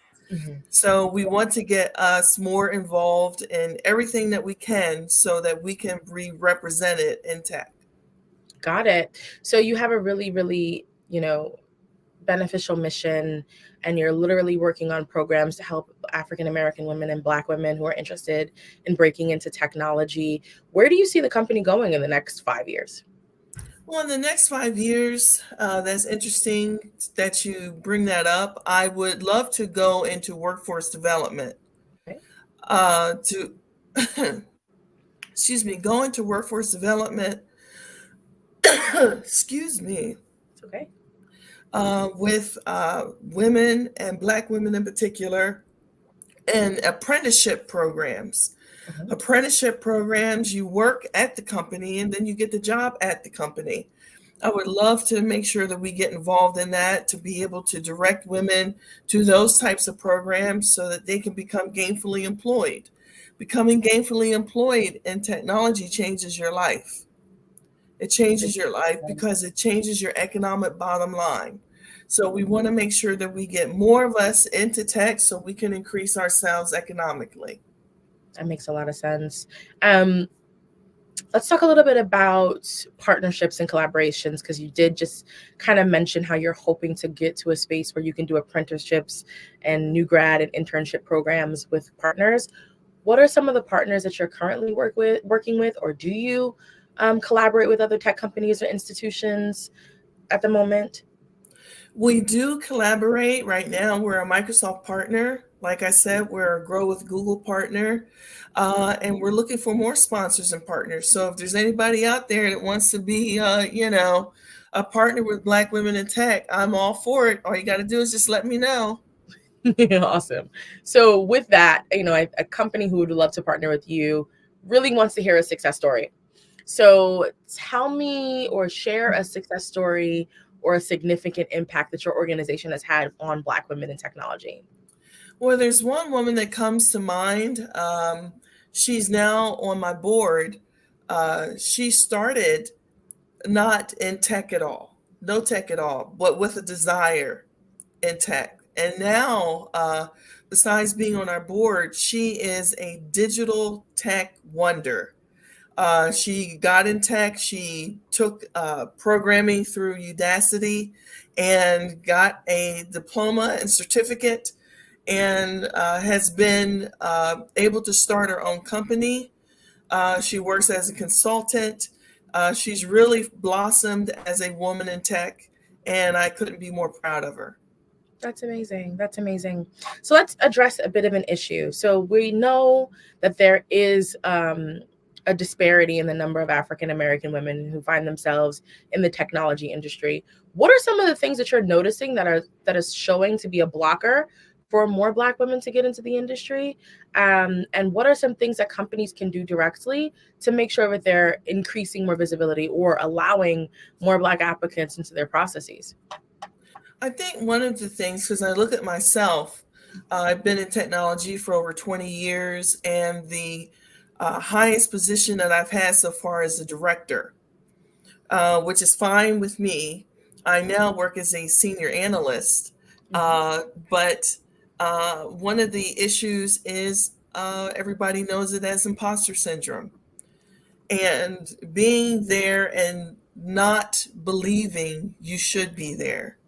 That is the issue. And I think if more women, us as women, if we could combat that imposter syndrome, we could see ourselves into better places. For example, in the boardroom, in higher levels of tech in our several departments. We could be in those places if we could just let go of that. And not being able to articulate, not that there's a problem with their speech or anything, but being able to articulate what we want in a position. For example, we won't go for positions that we are not 100% qualified for. Definitely. And that's it. I have to be 100% qualified for that. Where a man will go for the position, not know everything about those things that are required, apply for the job and get it. We have to stop being so perfect, thinking we have to be perfect to get a position. And that goes for Black women as well. We look at things from the outside and we start to feel uncomfortable. I'm the only Black woman in my department. And that's not the first time that's happened to me. So I'm used to it by now. But someone who's just starting might feel uncomfortable about it. Well, one thing I could say to that is, if you look at things, I'm thinking of the word, if you look at things circumspectly, you'll be able to pay attention to the surroundings. You'll be able to pay attention to what the organization is about. You'll be able to pay attention to how you can move up in the organization instead of that little impediment of just being around someone who doesn't look like you. And we also need to make sure we pull one another up. Yeah. We need to be able to say, I have a friend who is in tech who would be interested in the job. We have to pull one another up and say, here, if you take this additional programming course, that'll make you more palatable to a company. We have to be able to do that for our sisters in tech. We got to be able to pull one another up. Definitely. So let's talk about challenges and obstacles for your organization. What are some of the biggest challenges your organization is facing in achieving its mission today? I think one of the biggest challenges is right now we're a virtual organization, and establishing ourselves in different locations to be able to pull those people that are really hungering and wanting to belong to a communal organization, someone that offers community. That's one of the challenges. Another challenge is always going to be making sure that we understand that there's enough room for all of us. Yeah. And one conference is one way, another conference is another way, another conference is another way. There's plenty of us to go around. Yeah. So I think when we talk about our competition with one another and these organizations, we need to look at that and be friends with one another because we're all serving the same thing. Definitely. So I'd love to hear a little bit about advice. When you think about someone who is just starting out and deciding if they want to go into the technology industry, there are so many different sectors within tech. There's data, there's mobile app development, there's cybersecurity, there's DevOps, there's you name it, back end, full stack, front end. How do you guide someone who's interested in technology? What advice can you give to that person? And what are the first 5 things that person should do? Well, the first 5 things they should do, in my opinion, they need to understand the foundation. Technology has a foundation. Everyone who's using technology in their company or their organization has someone who understands what a server is, how the networking works, how things are put together, how things connect. That's the foundation, and that's the first thing that's needed. And the Google Partner Program does have an IT support class that people can take to help them understand the foundation of technology. The next thing I would do is ask them what they're currently doing. I ask people what they're currently doing. If they tell me they're in healthcare and they're a nurse, I say, well, you're halfway there. One of the things we need to remember is subject matter experts are definitely needed in tech. It's not so much that it's about the tech, it's about what you know about the organization that the tech is supporting. Tech supports business operations. Tech is not a revenue generator. Tech supports. So what we want to do is make sure that people understand if you're a subject matter expert, you are half the battle, and they would be glad to train you to be able to understand the tech side because you know the business side. Another thing that I would do is ask them if they have a particular interest in doing something like programming. Programming takes special people to be able to do programming. Just to sit and mess with code all day is a very interesting thing for someone to do. And as opposed to someone who is working with applications all day. So there are different avenues that you can go into. You can go into hardware support. You can go into software support. Once you get those under your wing, you understand what you want to do, then you can go on to the next phase, which is actually applying for a job. Now, getting your foot in the door is not always the easiest thing to do. There are positions that you can get into that help you understand more about the organization if you're not familiar. For example, a help desk position or a support position. Never look at those like they are the bottom of the rung of any particular ladder, but look at that as an opportunity to learn. You must learn the organization. You must learn the business, or the tech that you're doing will make no sense whatsoever. That makes a ton of sense. Okay, so let's talk about events for your organization. Do you organize any events, workshops, networking opportunities for Black women in the industry? Well, we do. We are having an event in January in North Carolina, near Raleigh, and it's going to be provided by someone who builds resumes for people. It's going to show people and help them understand how to put their resume together, which is an important task if you're looking for a job, especially a job in tech. So we're having that event in January.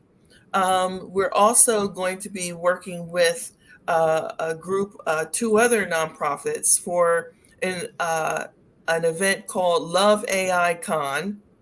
And it's an event that is going to showcase AI and how young people and older people are affected by AI, and so that they can learn different tricks and tips so that they can understand how AI works and what it'll do in their lives and what they should expect.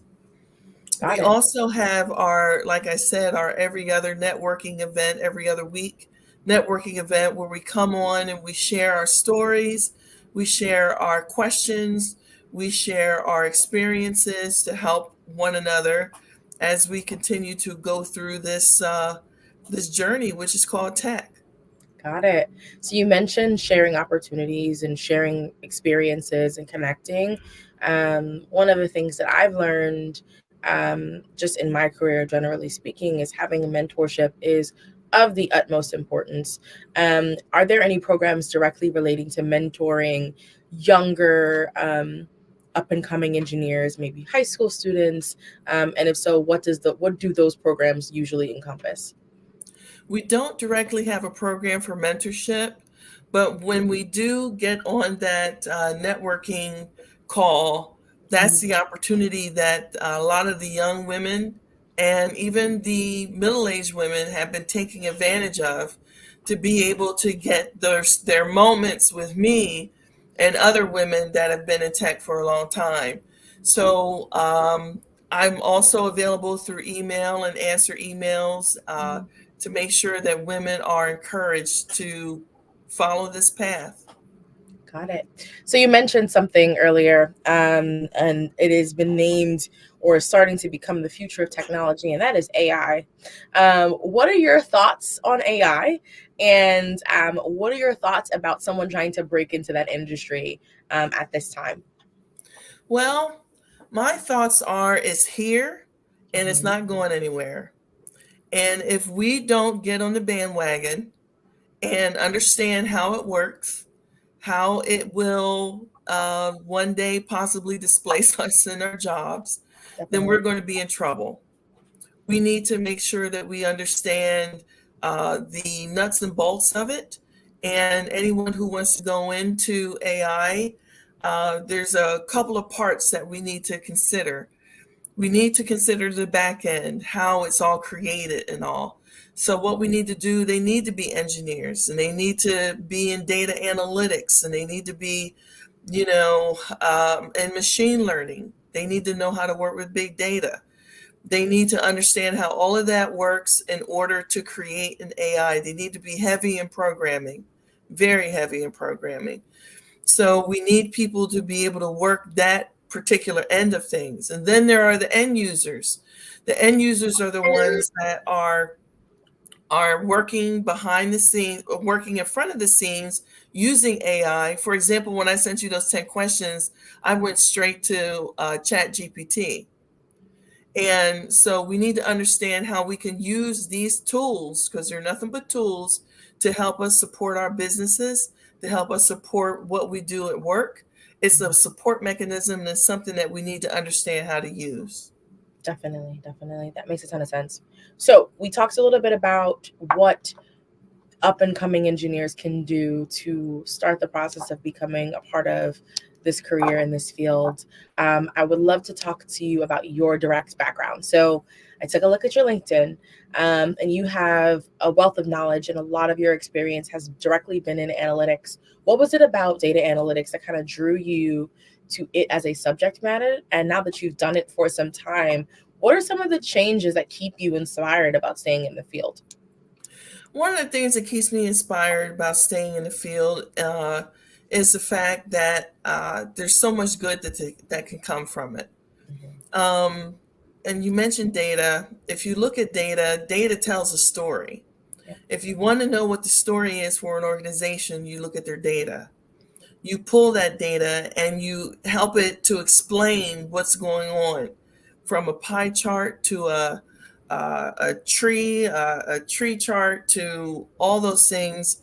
It makes you understand what's happening with an organization, whether they're failing, whether they're winning, whether they're going to survive in the next 5 to 10 years. There's a story that's told. And that's what I think is so important. And if you want to be able to tell stories, you definitely need to go into data.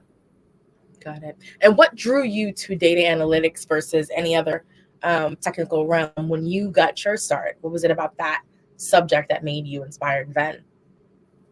Well, I started back a long time ago when Windows 3.1 was still out. Mm-hmm. You probably don't know what that is, but I forgive you. I was self-taught. I self-taught myself how to take computers apart and put them back together. Self-taught myself applications in the respiratory department where I worked, because I was a respiratory therapist at the time, subject matter expert, and continue to grow, because a lot of the data that is pulled in healthcare tells a story as well. For example, if you can look at zip codes, you can tell in zip codes what diseases or what chronic diseases are more prevalent than others. So you can do that with data. And that's what's so important about it, because there's something that can come from that. There are better outcomes that can come from that because you have that information at hand. That makes a ton of sense. I formerly worked at a diabetes company, and you very well can tell based off of where someone is living, by their zip code, which chronic conditions are impacting it. And it feels like today companies are leveraging that information to provide programming and putting up businesses directly relating to the niche that is happening the most in that particular area. So there are more diabetes health advocates popping up in specific zip codes. So I can see how that happens. So you've worked in data, you've worked in healthcare, and you have kind of spun up this nonprofit organization with the intention of helping other women who are African American get into the market and to get into technology. And that's a lot of work that you are doing. What are some suggestions that you have for the companies that need to hire these people? How could they change their hiring processes, or what could they do to make sure that they're incorporating more Black women into their hiring process? I think what they should do is consider. I think the thing that we have been at most disadvantage is the fact that we've never even been considered. If your resume has a certain name on it, they're not going to choose your resume just because of your name. And I know that came out some years ago that this was a development, but I guarantee you they're still doing it.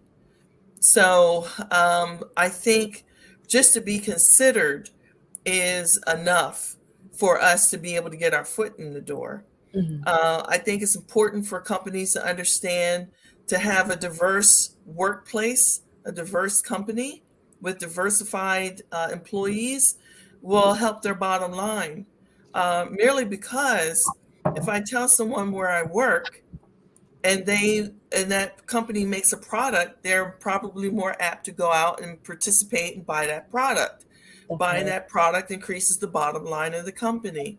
So what we want to do is be inclusive, and I don't think there's anything wrong with that. I think being inclusive is definitely a help to a company's bottom line and something that they should pursue. Got it. So you started a nonprofit. What were some of the challenges that you had to face to get your nonprofit off of the ground? Well, I was scared to death. Okay. I was scared to death to start a nonprofit. I didn't know what it meant. So one of the things that I think first and foremost someone should do is study and research what you think you need to do to be able to start a nonprofit. I was able to finally get mine started up off the ground, and it was very eye-opening. You got to make sure you dot your I's and cross your T's. You got to make sure that you stay in compliance, and you got to make sure that everything is, on the up and up, square. So that's one of the things that you need to make sure you understand.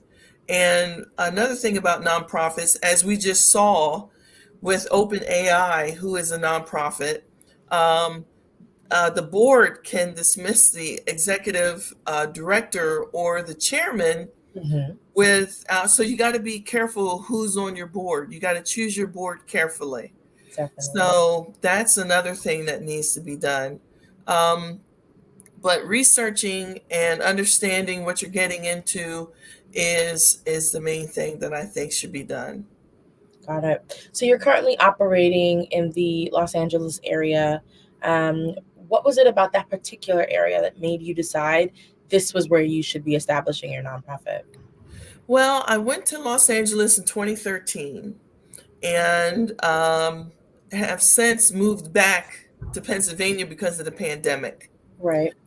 So I am in Harrisburg right now, but being in Los Angeles was very freeing when it came to tech. There was tech everywhere. Everywhere you went, there was a free tech event. I had never been in a place like that in my life. I got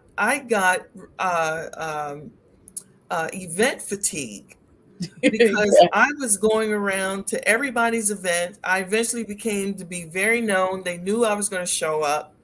And one of the things that was missing I was like, where are the Black folks at? Right. And I thought it was an opportunity that didn't need to be missed. That's why I started Black Women in Technology. What I did, I would take those events that people were attending and I would put them on our page. And on our meetup page, people would say, oh, okay, they're having a hackathon at this place. I think I'll sign up, because they were not going to go to that other place's site, but they would come to my site. And that's where I could get the hook in and get them in there, and we could go attend these events. And it was nice to go with someone because you had like a sisterhood. You had a friend, somebody you could go with instead of sitting there and having all these men stare back at you like, "What are you doing here?" Which is what happened. But I got to the point. Nobody told me I can't come, so I'm going, and that's all there is to it. And I showed up. Awesome. So you're up next. You are organizing an event in North Carolina. Are you expecting to do any events in any other states in the country at this time? We are working on that. We are definitely working on that. I would be starting with where I'm at now in Harrisburg, Pennsylvania, but we are also working with Blacks in Technology to create opportunities for meeting and events as well. So between the both of us, we'll be able to pull in a lot of people so that they can seek their careers in tech and succeed.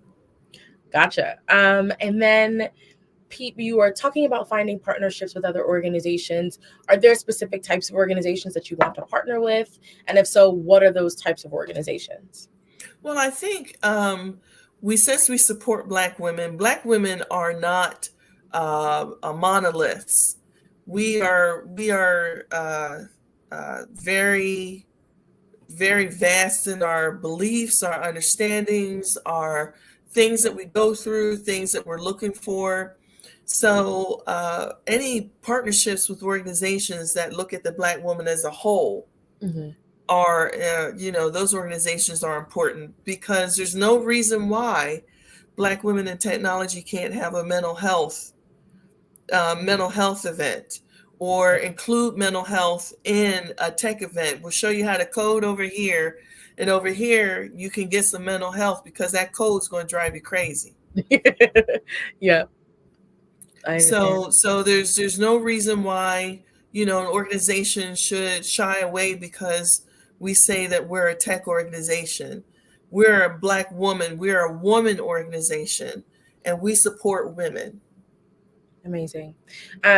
Being a Black woman in technology, have you noticed that you have a different kind of impact on the projects that you work on, or a different kind of impact with the companies that you worked with? And if so, what would you say that impact is, or what's the difference when a Black woman is owning something technical within an organization?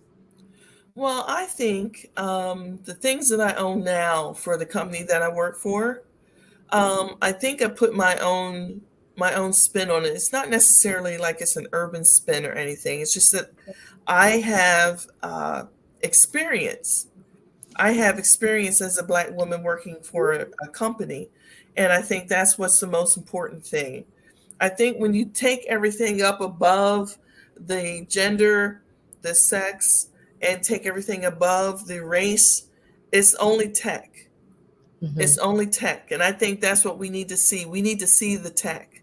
And that's where we would all start to get along, because we are all speaking geek. We're all speaking nerd, and we understand where we're at in the tech. So you don't see all of that other stuff when you see the tech in itself. Got it. So we talked about companies that you want to partner with you. Where can those organizations reach out to you? Do you have a process for vetting organizations that you want to partner with? And what does that look like? Well, they can contact me at lori@blackwomenintech.com. And companies that want to partner, there have been a few. For example, one of our partners has offered us a career platform, and so that's up on our website right now. We also look at what they can offer the membership, and that information goes to the board, and we have a discussion about the benefits and how we can benefit from that relationship. Awesome. So you have a board for your nonprofit organization, which is a requirement. Tell me a little bit about how you curated that team to make sure you had the right people sitting on your board.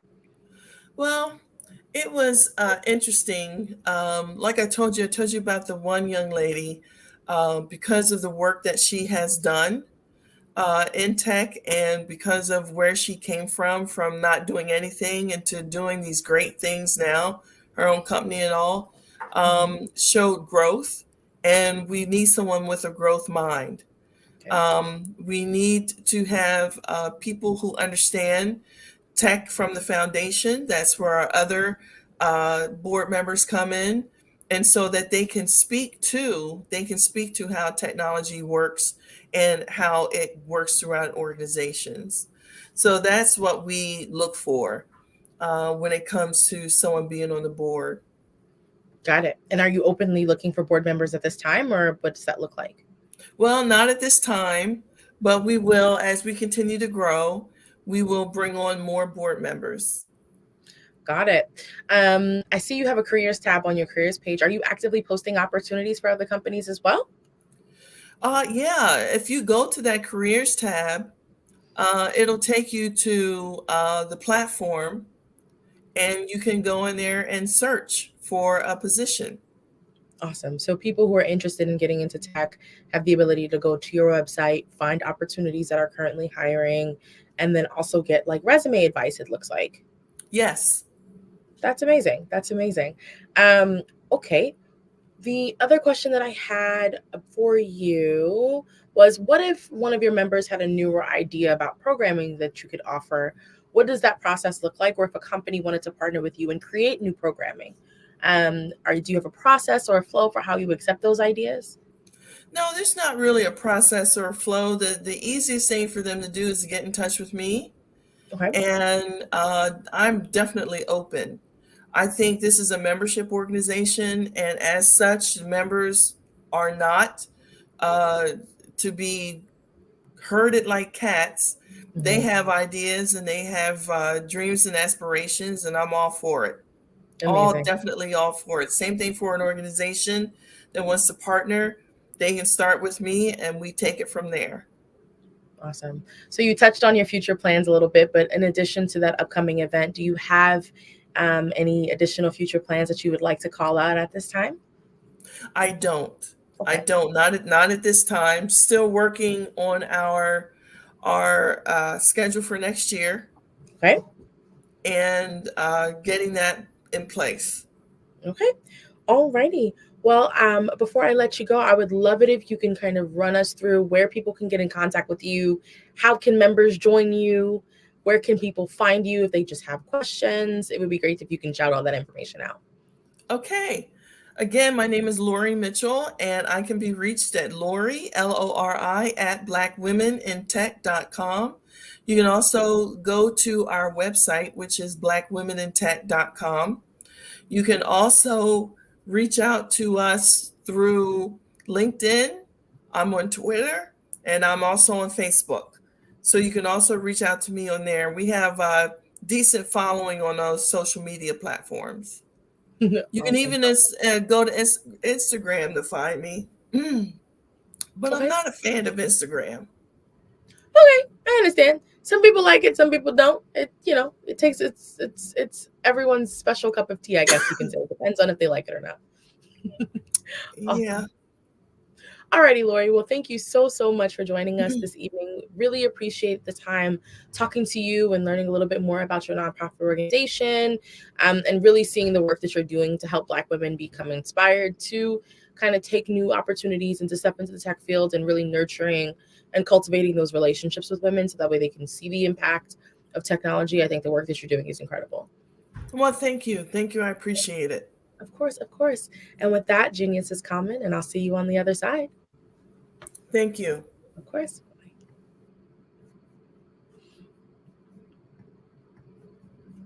The Black Business Expo's mission is to raise funds for high school seniors going to college or K-12 entrepreneurs.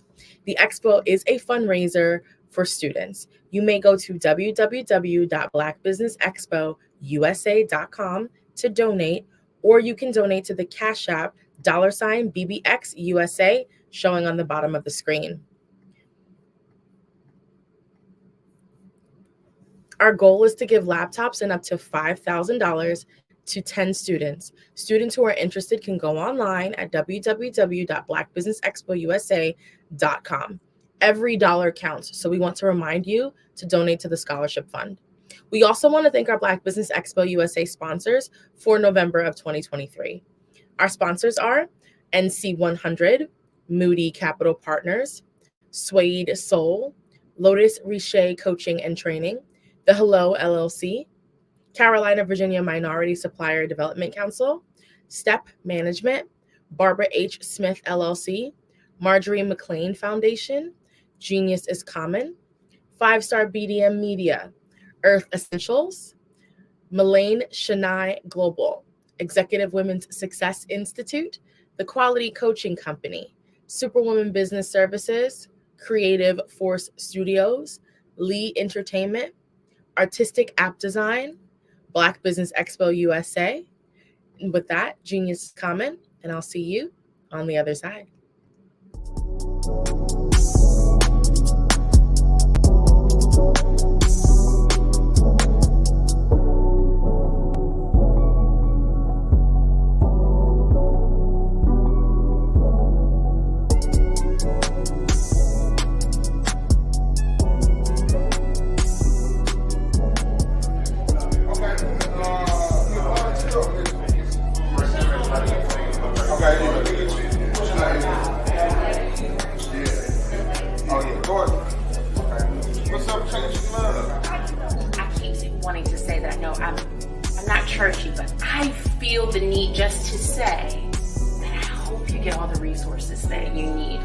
Because they need us. Our communities need us more than we can ever imagine. And I would hate for that to be a barrier for anybody in here not to be. On May 14, 2022, a combination of 40-plus leaders, community stakeholders, volunteers, mentors, and champions convened for a pilot of a unique and special conference.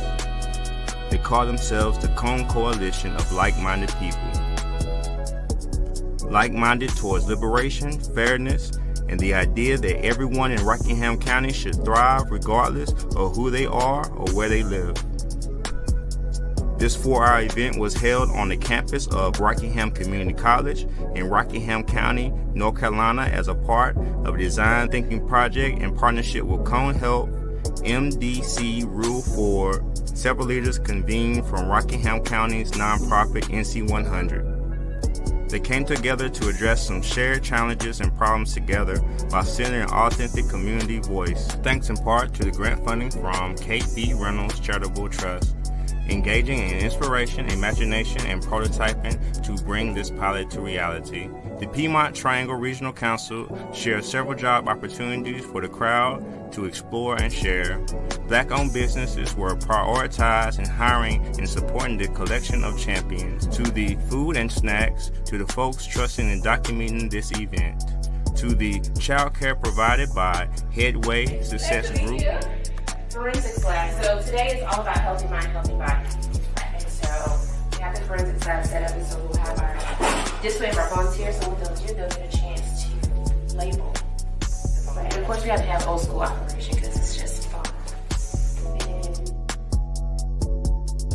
Local facilitators led the county members through an in-depth work session about the importance of mentor and active volunteering. What's called Intelling. It's a non-profit organization, and it helps.